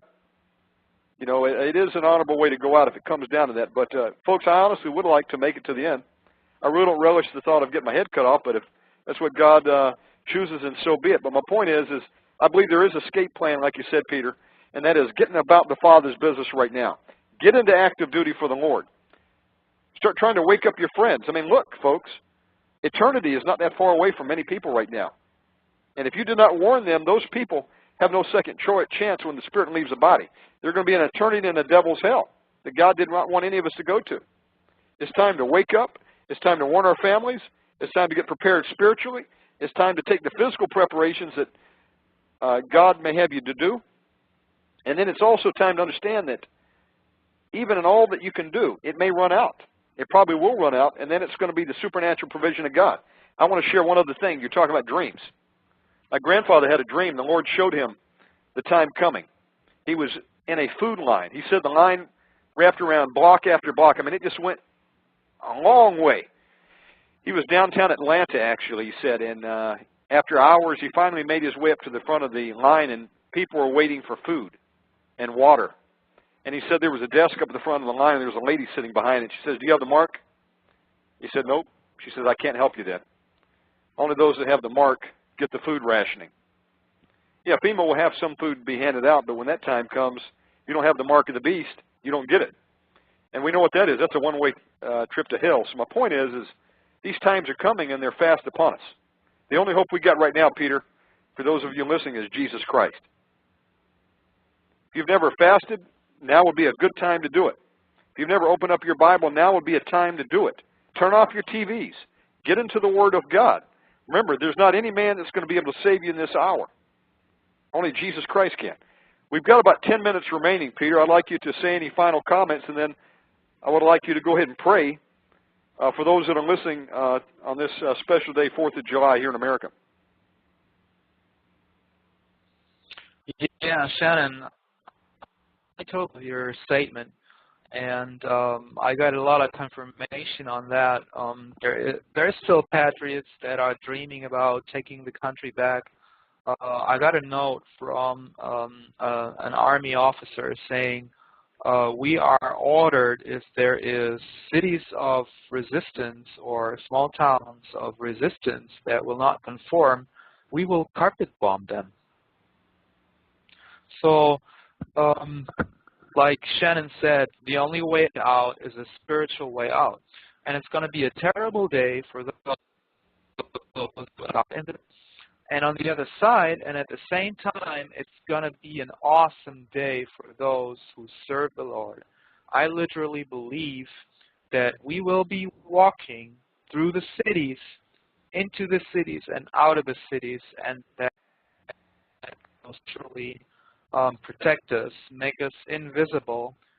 We will be, as long as we are fellow workers in the vineyard and working in the big harvest, we will be supernaturally protected. We've had dreams and visions where witnesses would go out 2 by 2, go into the FEMA camps, go into the embargo areas and preach the gospel, and whoever was willing to receive the word, they would take them then back into the refugees. So supernatural will be through the power of God. There's going to be ways that He will, in this time, He will use this time to further His gospel and to instigate a revival. We'll see a massive revival like there's never been before. Yes, on the one side you have a lot of darkness, but on the other side there is really going to be millions who will receive Christ. And this is happening at the same time. I think that this is the time actually to get active for God, like Shannon said, and do away with building on your own career. If you're still in college trying to work on your career, being an accountant or being a dental whatever, I mean, you really think this world is going on for another 10 years? As far as physical preparations, I'm not against it, but I would say if you are right with the Lord and if you serve the Lord, which is the 3 points that I was explaining from Acts 12, which is truth, spreading the gospel, and abstaining from sin, those 3. If you do qualify in those 3 aspects, God will actually lead you to the provision. Provision will come to you. I believe that if you have not prepared for, if you've not stocked up food or bought water filters, He will bring the food and the water filters to you, or He will hook you up with a brother who did those preparations. Yes. I'm not against preparations. I'm not saying don't do it. I was just thinking, do it according to your faith. If you have faith that God can provide in the most miraculous ways, then don't prepare it. If you have faith that your preparations are going to be needed to serve the needs of your brethren in coming times of calamities, then by all means, the main or the center part of this safety that we're talking about here is coming into the image of Jesus Christ. Do what Jesus did when He was here on this planet. He didn't work on His career. He didn't work on His title. He was not going for a reputation or He didn't try to please people. And this is what we do almost all the time. We're trying to please people. We're trying to fulfill their expectations. We have role models. We are trained. We are so brainwashed by our education, by the school system, by TV. People, get rid of it. Repent. Repent from TV. On whatever you're watching on TV, it's not worth watching. Even the news are not worth watching. The news are mutually discourage you. That's the intention of the news. Why are you even watching it? Weather report, okay, I can understand that. But what is there on TV to waste your time with? Get into the book and read the book of Acts. I can see that we're going to have our own book of Acts pretty soon. We will again see miraculous healings and an abundance of the pouring out of the Spirit of God, and I'm looking forward to that. I am too, Peter. You know, healing is for today, folks. Deliverance is for today. You saw how God was able to liberate them out of bonds in prison. If you're doing the work of the Lord, it says, and you know, you're righteous. It says, angel of the Lord encampeth about the righteous. You know, the safest place to be right now is in the center of God's will. And so it's time to focus on that. We've got 3 minutes remaining, Peter. Go ahead and pray for those that are listening today. I was just going to give out my website again. I have Absolutely. 2 sites. Earth Changes would be www.chapter126.wordpress.com, and about the oil scenario, www.chapter226.wordpress.com. All right, let's pray for this coming calamities and for this time and for the listeners to be prepared. Father, I'm praying to you right now that you would pour out your grace and your mercy upon us, that you would restore the first love that we had when we first found you, or when you first picked us up from the dirt and out of the darkness, and when you freed us from all those chains that we have. Was it drugs or adultery or sinful lifestyle or cults or occultism? I pray that you bring us back to the first love, that we are ready and you make us ready so that we can lay down our lives and that we can put our own ambitions way back and cancel our own lives, that we can live your life, because we believe that you need workers in the harvest. And I pray that you give those fruits to us, that each and one of us is is having need of to be able to fulfill the Great Commission. I pray that you establish among us the love that the first church had, where they owned everything and had everything in common. I pray that you cover your saints with your blood for protection, and that you renew our spirit and our mind according to your grace, Father. I have faith you're doing it right now, and I thank you for this broadcast. You're a wonderful God, Father. I pray also to let this broadcast bring fruit into everyone who's listening to it now or later. And bless you people out there in Jesus' name. Amen. Amen. And I want to thank you for tuning in tonight to the Mega Man radio program. We've had guest Peter Coolin. We have his websites up in our in our notes section. Please check out his websites. We look forward to having Peter back on again. And we usually do a program weekdays 8 to 10 p.m. Check our website for upcoming schedule. You can also see us at omegamanradio.com. We're going to have some programs going forward also where we're going to open up the lines. We're going to do some real ministry on the line and pray for people for healing and deliverance. So we're really excited about what the Lord is opening up here. And again, I want to thank you for Peter coming on. And will you be our guest again and be back on the show soon? Anytime, Shannon.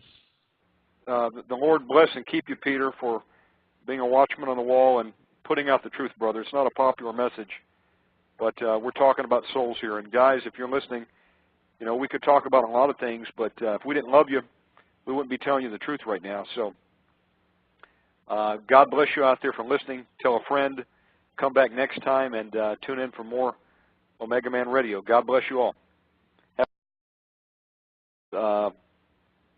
Hearing a couple girls start to talk amongst themselves and say, hey, do you hear what's going on down there in L.A.? Let's go get ours. And she said 2 students in the class got up and left. They were headed to L.A. to participate in the riots, because you get this mass mentality that, well, if they're doing it, I can do it too. And next thing you know, you've got mobs going through and, you know, pillaging, breaking in and stealing, anarchy. You know, there's not enough cops to cover all areas, so, you know, the cat's away the mice play, so to speak. So she actually saw that going down. I mean, that kind of stuff happens. And then you've got another group, which is a group that, part of this New World Order agenda, which will use these crises to promote their agenda. And so you're not going to have any services in these times. What you don't already have, it'll be too late to prepare for. And you're going to have martial law. And as people start to riot, well, it's a good time to call in the peacekeeping troops.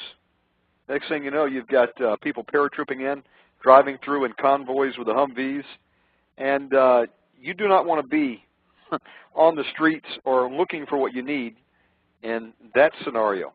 To be in the city is going to be death, because nobody has the means to support themselves independently in cities. You know, everything that is needed for survival is trucked in. Well, the trucks aren't coming now. And now not only you, but a million other people are out there looking for their next meal and get angry. They haven't been able to take a shower. They can't wash their hands. Maybe some of them are on foot riding bicycles now, and it's every man for himself. That is a time where you want to be outside the main cities. You want to have some provisions put back as God has enabled you to do, and you certainly want to be seeking the Lord for provision, because there's no guarantee when the power is going to come back on, if at all. Let me throw it back to you, brother. Yeah, let me read to you what Mr. Reader says from NASA. And he says, we're entering solar cycle 24 for reasons not fully understood. CMEs in even-numbered solar cycles tend to hit Earth with a leading edge that is magnetized north, such as CME, that is coronal mass ejection, should open a breach and load the magnetosphere with plasma just before the storm gets underway. It's the perfect sequence for a really big event. Now, you got this extraordinary sunspot cycle 24, which is going to be way, or let's say, one of the biggest in centuries in its intensity. Plus, the other thing is that the magnetic field of the Earth, the shield that we actually have against those influences, is weakened. I told you that we have a giant breach. Now let that breach, by the time the CME hits, be at the right spot. And this is actually, I guess, what Reader is referring to when he says that it's the perfect sequence for a really big event. Those agencies are hardening their own equipment, satellites, and everything they want to keep running big time. They're investing in shielding and making it and protecting it against those pulses. Now, if we ask ourselves, what is causing this behavior of the sun? Is it natural? Is it just a random peak, or can it be explained from the research? And you won't find a lot of this in the news, or you'll find a little bit on it on the internet if you search hard. There is a neutron star, and NASA has tried to sell this to us as a galaxy, which it is not. And I can give you the name of it. It's in the Nebula of Orion, and the name they've given to it is G1.9 plus 0.3. That's a funny name, but that's how they call this thing. Actually, this is a neutron star, and I know this because our friend Benjamin Baruch has a very good contact, which was a former NASA science advisor. And he contacted Benjamin because he was concerned for his own safety and was seeking advice from Benjamin in how to protect and how to provide and how to maybe go to a location and prepare a place of safety, and wanted Benjamin to become part of that. So Benjamin flew down and had I think an 11-hour or 10-hour briefing in Los Angeles, and he's still in contact with those advisors. The information he was briefed on was the existence of this neutron star. A neutron star that is emitting immense amounts of gamma or X radiation. This is the cause why the core of the Earth is heating up. It's just like it's being portrayed in the movie 2012. So there's a lot of predictive programming going on in Hollywood. If you would actually look those movies, 2012 or Knowing or a whole lot of more movies, and if you would be able to separate the fiction from the reality, there's always parts of the movies that show you good information. For example, even the movie that Al Gore did in his presentation, An Inconvenient Truth, there's a lot of good information in there because he gives you, he briefs you on the Earth heating up, which is true because we've lost most of, or a lot of the polar caps. Actually, there's a new shipping route being opened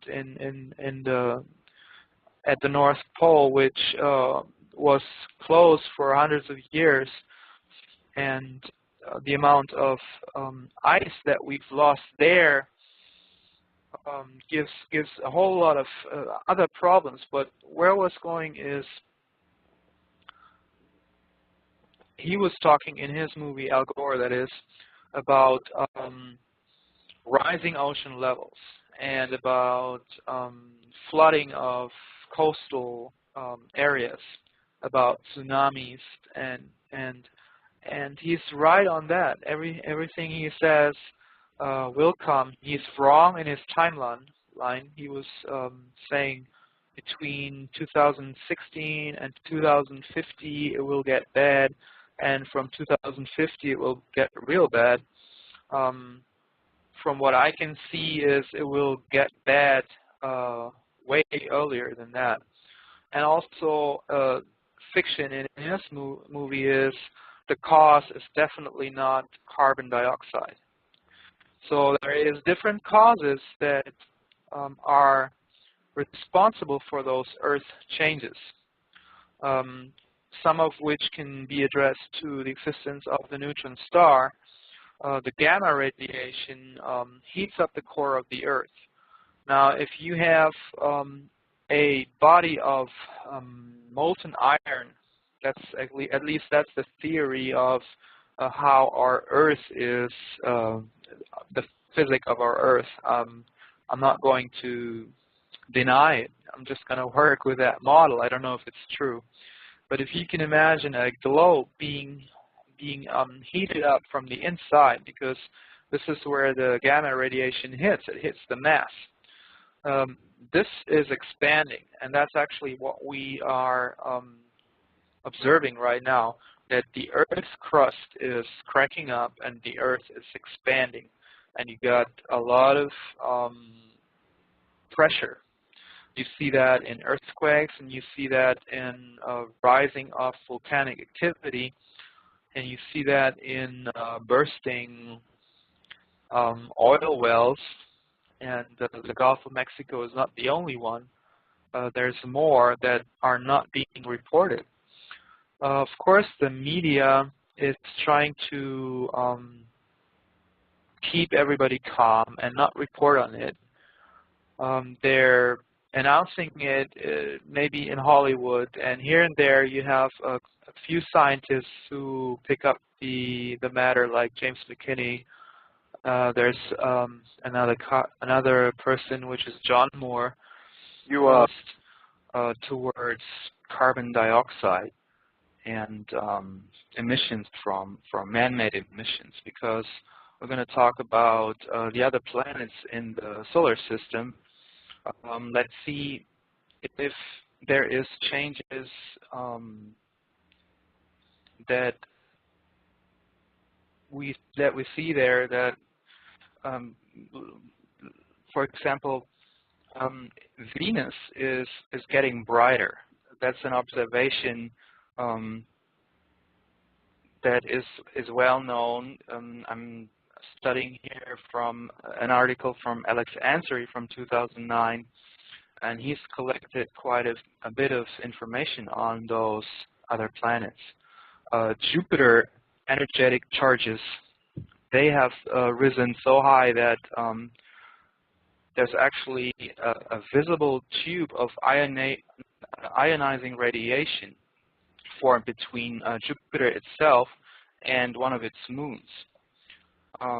Uranus and Neptune have become brighter. The magnetic field of Jupiter, of Uranus and Neptune, they have changed. Jupiter's magnetic field has doubled, or more than doubled, and Neptune's magnetic field is increasing as well.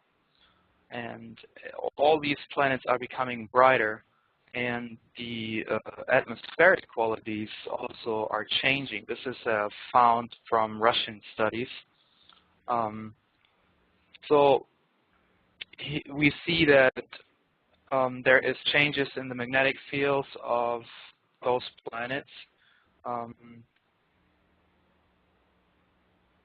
And we might not know everything because not all data is being released. If Russia or the Russian scientists decide to share something like this, then we are grateful. NASA is not sharing. NASA is not intending to reveal its findings. But let's trust those Russian scientists and what they have recorded with their space probes. Just saying that we can believe that those planets out there are being affected by a force whether it is from the sun or whether it is radiation from a different source, so that actually we can know now that what we've been sold as global warming being caused by carbon dioxide, that is not the cause of global warming. The global warming agenda actually is set up to have a global tax on carbon emissions. It's a worldwide tax, which is another instrument for a global governing apparatus, because those taxes, carbon taxes, they have to be handled from a central point. And there's actually now a carbon, how would I say this? Like the New York Stock Exchange, now we have a carbon exchange, carbon rights tax exchange, credits, which tax carbon yeah, which is carbon credits. There we go. That's it, and it's dealt in an exchange in Chicago. And are we surprised that it is owned by Al Gore? Does that surprise us? You know, Al Gore is reputed to be a billionaire. He has made a lot of money, you know, basically saying that, you know, we've got a few years to turn it around, you know, with his documentaries, which have been examined and many of his claims debunked. But nonetheless, you know, ecotourism, you know, green movement, it all sells. He's made a lot of money on the backs of people, and really what the whole game plan is just to put you and I, Peter, and those listening, into further captivity through carbon credits, where basically everything is going to be taxed based on the emissions that it puts off. You know, not just your vehicle, but if you're a business, you'll pay a tax. You'll pay a tax if you're in agriculture, because they claim that the farts of cows collectively are hurting our atmosphere. And it's not really about saving the atmosphere, but it's about. Yes, Peter, go ahead, brother. They will tax your pet dogs and your cats also, just to throw that in. Oh my goodness. You know, it's about more taxes for the New World Order. It's about putting us into economic slavery, because this will be a global system, and it doesn't matter where you live, you'll be taxed. And if you're taxed, means you have to work, and you know, work in their system. You know, I think Adam Curry was the guy who coined the term carbon credits, him and John C. Dvorak. Adam Curry, for some of you that may not know, was an MTV VJ, but he's got a very highly successful radio program that the Omega Man listens to on occasion, and I heard them talking about that. And that's really, you know, it's smoke and mirrors, Peter. They say, you know, we've got to do it for the environment. But really what they are doing is they're doing it to cause you and I to pay more money into their coffers. And here's the bottom line, folks. When one volcano erupts, there is more carbon dioxide spewed into the atmosphere than any factory could do. And listen, I just came from Costa Rica, Peter, and I can tell you firsthand, brother, that there's over 120 volcanoes there. And there's no man on earth that can control a volcano. When those things spew, they go up. What are you going to do about it? And so that's what I want to say. I mean, it's kind of futile to think that we can stop this. By the same token, I just want to throw one thing out there for everybody listening. What do plants feed on? Carbon dioxide. We've made carbon dioxide out to be the bogeyman. When if we did not have carbon dioxide, Peter, the plants could not breathe. They would die. And when the plants die, when the Amazon jungle dies, we die. Because plants take the carbon dioxide, they breathe it in, and what do? They exhale oxygen. So carbon dioxide can be good. Now, I'm not saying that we don't regulate all these truckers going down the road, that you'll get behind and all this black, exhaust comes out. It'll almost choke you. But we've got to really understand what we're talking about when we're talking about greenhouse emissions and carbon dioxide. Carbon dioxide is needed. It's part of God's cycle. Again, the plants die, we die. I just wanted to throw that in there. We've made carbon dioxide out to be a dirty word. But really what it means for you and I is death if there's not enough carbon dioxide in the atmosphere. Go ahead, brother. Yeah, actually, we've been totally brainwashed by the media, this global warming and this carbon dioxide being a bad thing. And if we go back in history, there has been periods where it has been warmer and colder. And we're not talking about a whole lot of more warmth, maybe 4 or 5 degrees. There was actually a time which was called the medieval optimum, where you had farming in Greenland and where people would grow vineyards in England and where everything was flourishing and the plants loved it. So, but again, here we are calling good things evil and evil things good, and suddenly carbon dioxide is a poison and everybody gets taxed.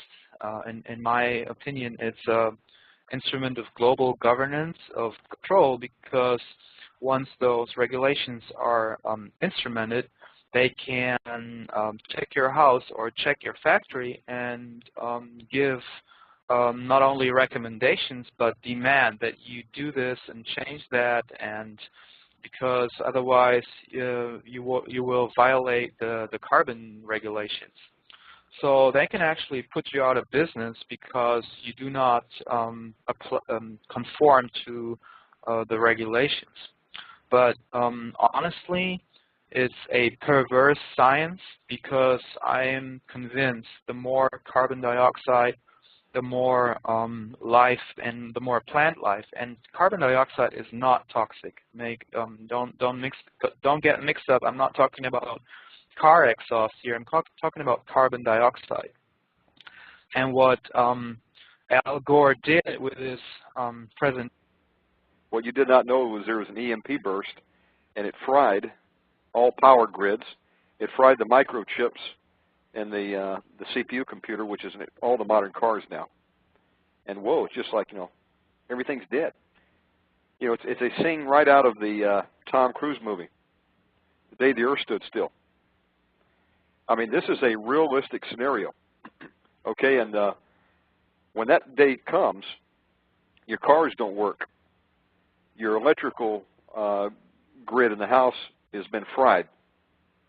Your laptop doesn't work. So you go over to say, hey, I've got battery power on my laptop. Let me see if I can jump on the internet. Your laptop is fried. Your cell phone has been fried. You have just found yourself living in the prehistoric age. And it can happen in 60 seconds. It can happen either through a low-altitude nuclear burst, which this is a well-known fact in militaries all over the world.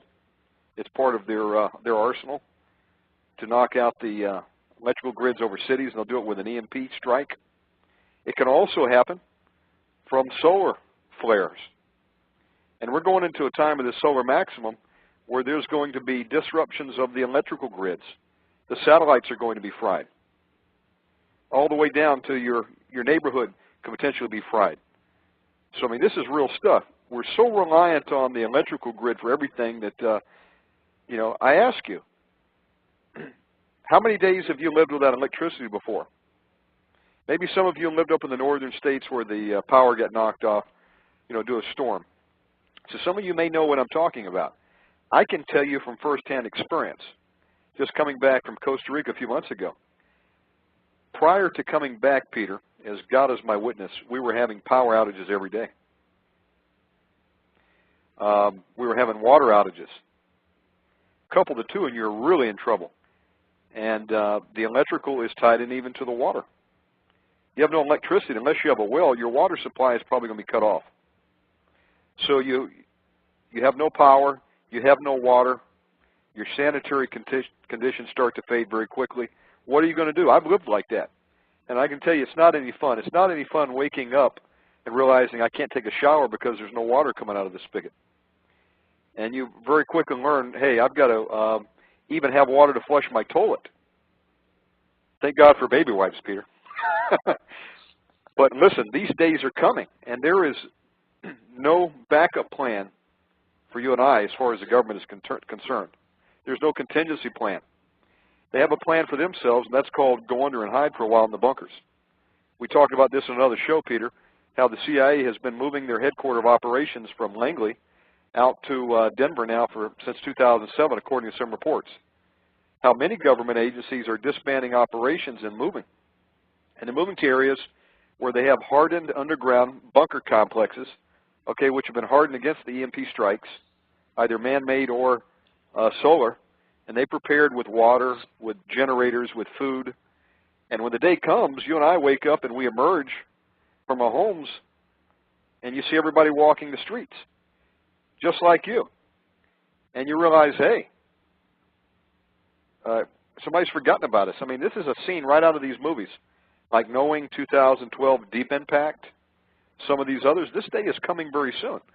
And I'm going to throw it back to you, Peter, but I believe this time has come before. Now, we've only had electricity, what, in the last 100 years or so that we know about? But I was reading over in Genesis, and it talks about where the earth split apart in the days of Peleg.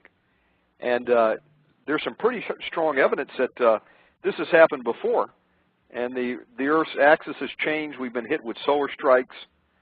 And there's been some pretty big major disruptions that killed most life as we know it. And, you know, turned the world even on its axis.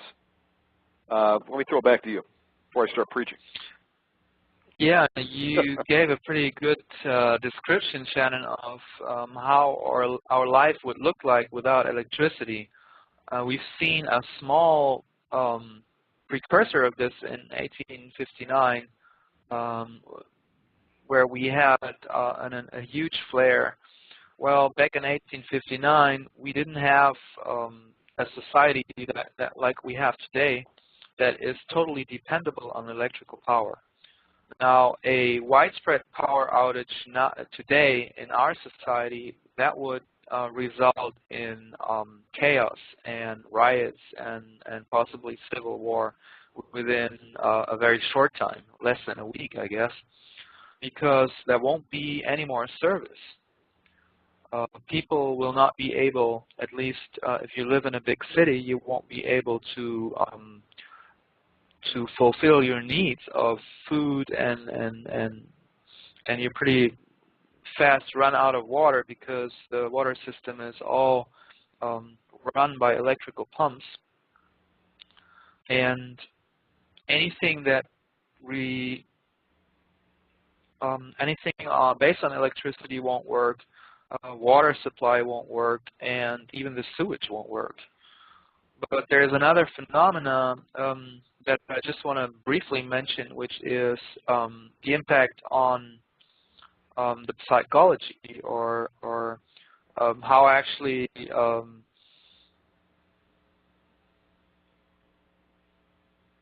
there is a study of Robert Becker that he did, and he found out that going back through the history of the sun cycles, where he was matching up the high level of activity of the sun with a lot of sunbursts and sunspots and coronal mass ejections, and then the cycle turns down again to zero, which is an 11-year cycle, and he was able to match those cycles up with human activity, and he found out that in high sun activity we always had wars, and in low sun activity there was much more peace and less wars. I find that is pretty significant. So you can imagine that if we would have a supercharge or an extreme high outburst from this proton and neutron flux from the sun, you can expect people to react to that and actually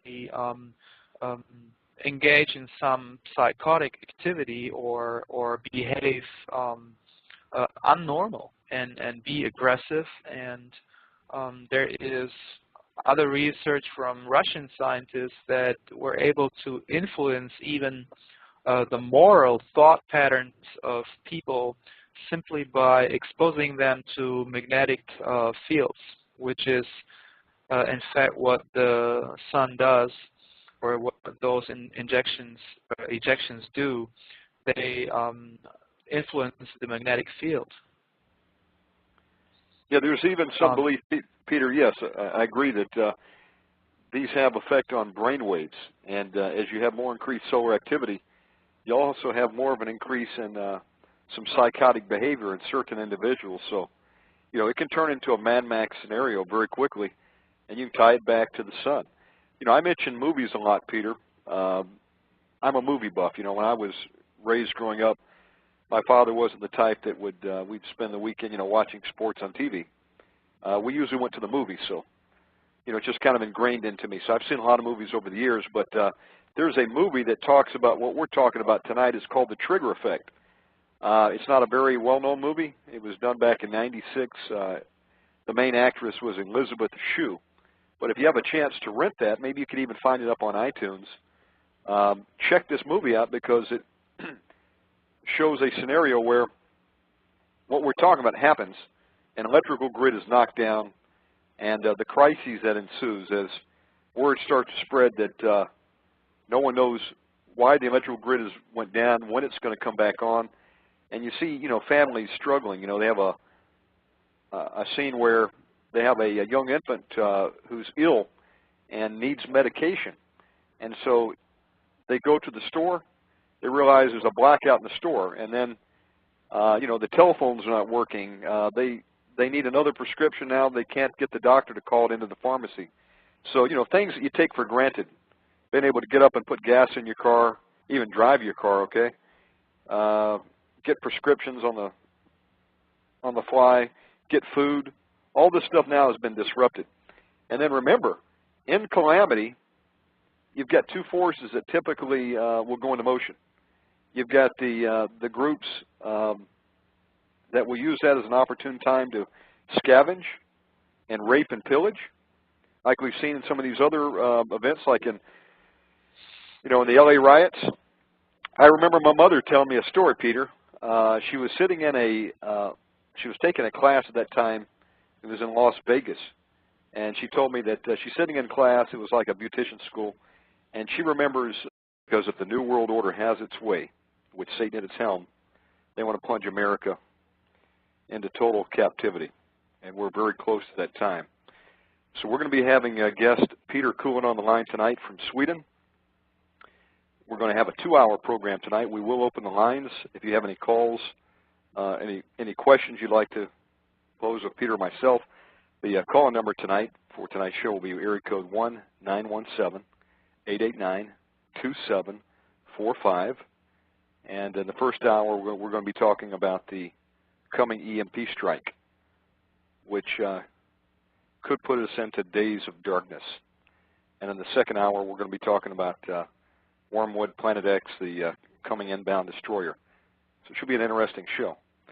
Again, I want to thank you for tuning in tonight, and tell a friend, please. All right, without further ado, we're going to open up the line. Peter, are you on with the Omega Man? Shalom, Shannon. Can you hear me? You're coming in loud and clear, brother. Shalom, and thank you for coming back on the program. All right. Let me turn the mic over to you. Let's get ready to rumble. Okay, we've talked about the Gulf in the previous broadcast, and that's a huge thing that we should be concerned about. And there is other calamities on the horizon. Of course, God's prophets are not surprised because they've seen it coming in dreams and visions. I'm talking about the coming wars, the coming famines. Talking about famines, I just saw an article today that there is a food shortage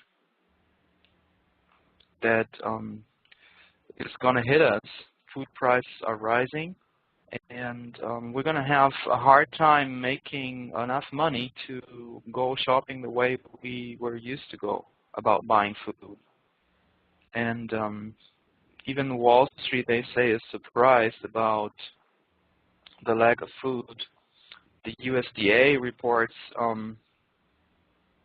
that there is food shortages. That's an article I saw yesterday. It gives you a graph of the rising food prices, and you know how these climbing graphs look like.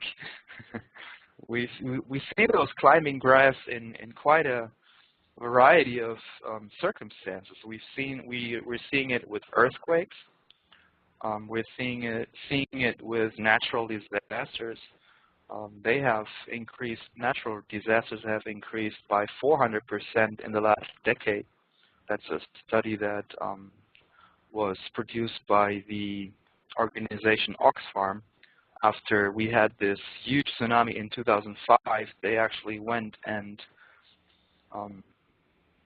somebody paid for research for a paper, and they studied all natural disasters and came out with the result that they have increased by 400%. If you look at the rate of the current earthquakes, you can definitely say that they have increased quite a bit. I think compared to the yearly average of the last decade, in this year we're somewhere at 168% of what was normal in this decade. So, and then of course there's a whole other topic, which is the economic crash, which has been forecasted by quite a number of men that deal with those with the economic markets. Gerard Celente has predicted it. There's more professionals that see this coming. Even big banks and big investment firms are giving advice for their customers to get out of paper and prepare for a plunge in the stock market. So, as if this wouldn't be enough to worry about, there's something else that we should be thinking about, and this is not really getting attention in the news or in the mainstream media, although it's picking up on presence in the media, and that is the discoveries that go along with the changing sun that we have. You can imagine that the sun as the body that we have in the sky, feeding us with light and warmth, is probably the most impacting factor on human life on a physical scale. The amount of energy that we receive from the sun actually makes life possible on this planet. Also, the whole concept of the sun being a huge capacitor emitting a constant flux of electrons and protons, the idea of a sort of an electrical universe is fairly new. In the old days, we were looking at astronomy being the science of big bodies in the sky. Everything was calculated in mass, and that was the prevalent factor. Newer studies and research and people like James McKinney propagate a more electrical approach to the interacting forces in this solar system. In fact, we know now that the global warming that definitely exists is caused by the changing sun. At least this this is supposed to be the main factor for now. The sun is a giant capacitor. They say it's a nuclear reaction, and what we are receiving from the sun as light is actually a stream of elements, of protons, of electrons. It's called the sun wind, and the Earth has a magnetic field which is layered around the globe that protects us from harmful radiation, and we've experienced a weakening magnetic field. There is a giant breach in the magnetic field which is as big as from the pole to the equator. That's a new discovery from 2009. And also, there's more factors that have come to attention that there is, in fact, huge changes.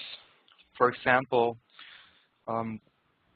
throughout the universe, we have cosmic radiation, which is emitted by supernovas and other galaxies, and that is sort of a background noise.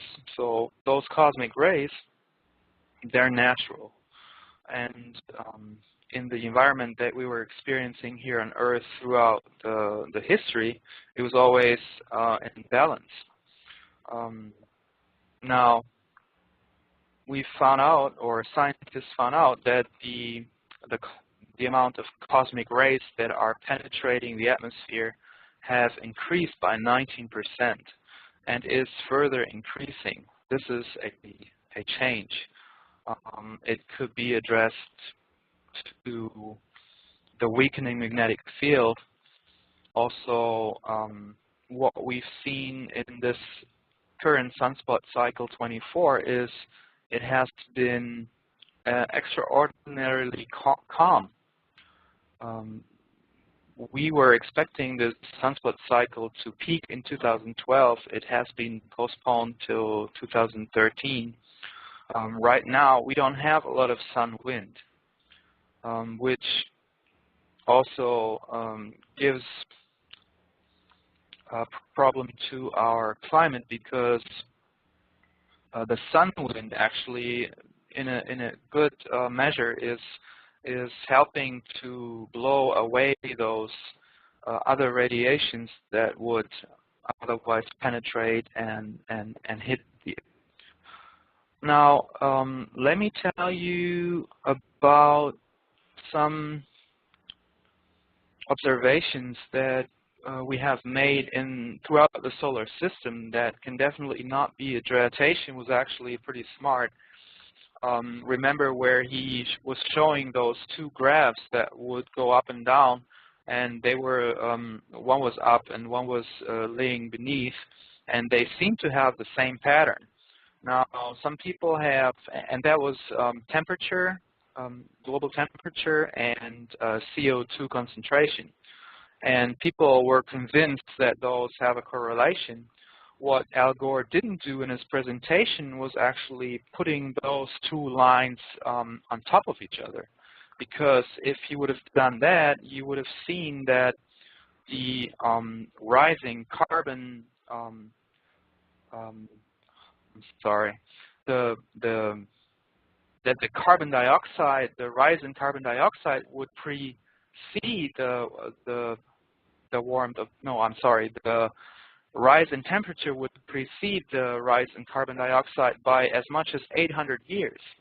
So scientifically speaking, the rising carbon dioxide levels is a result of rising temperature. It's a natural process. It has always happened. You can actually calculate from the ocean's water temperatures, if you heat them up 1 degree, how much carbon dioxide they will release.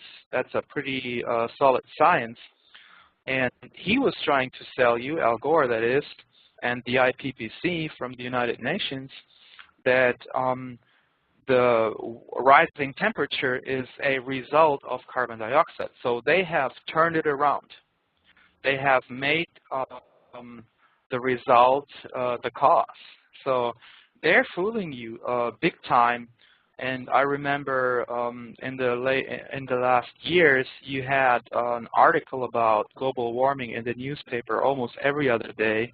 You had the TV full of, I mean, it's like swallow the lie, swallow the lie, swallow the lie. And this is what media does. It feeds you the lie 100,000 times until you believe it. But it's not scientific. There is a lot of resistance even in the scientific field.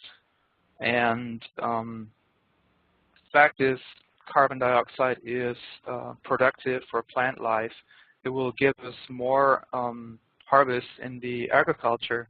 And I wouldn't mind a 5-degree warmth. We always have warmer and colder times. So the temperature will rise, and it won't fry us crisp. It will rise by 2 or 4 or 5 degrees, and then it will go down in the time coming.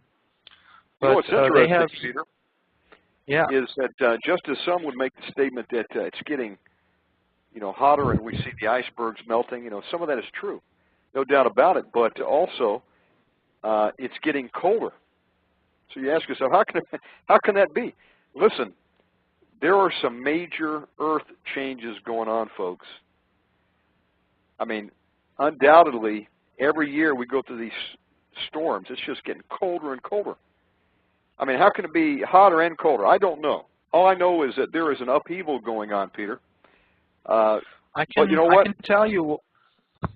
I'm sorry. There are cycles going on, okay, and there are effects of what's going on with the sun. To tie back on with this solar minimum, solar maximum that we're getting ready to go into, the sun is wreaking havoc. And as a result, there's going to be some real Earth changes in the months and the years ahead. Am I correct? That is true. It's even hitting mainstream media. Michio Kaku actually came on Fox TV and warned us about, and that's actually where I was going to go with this changes that we see in the sun. They are expecting some major coronal mass ejections from the sun.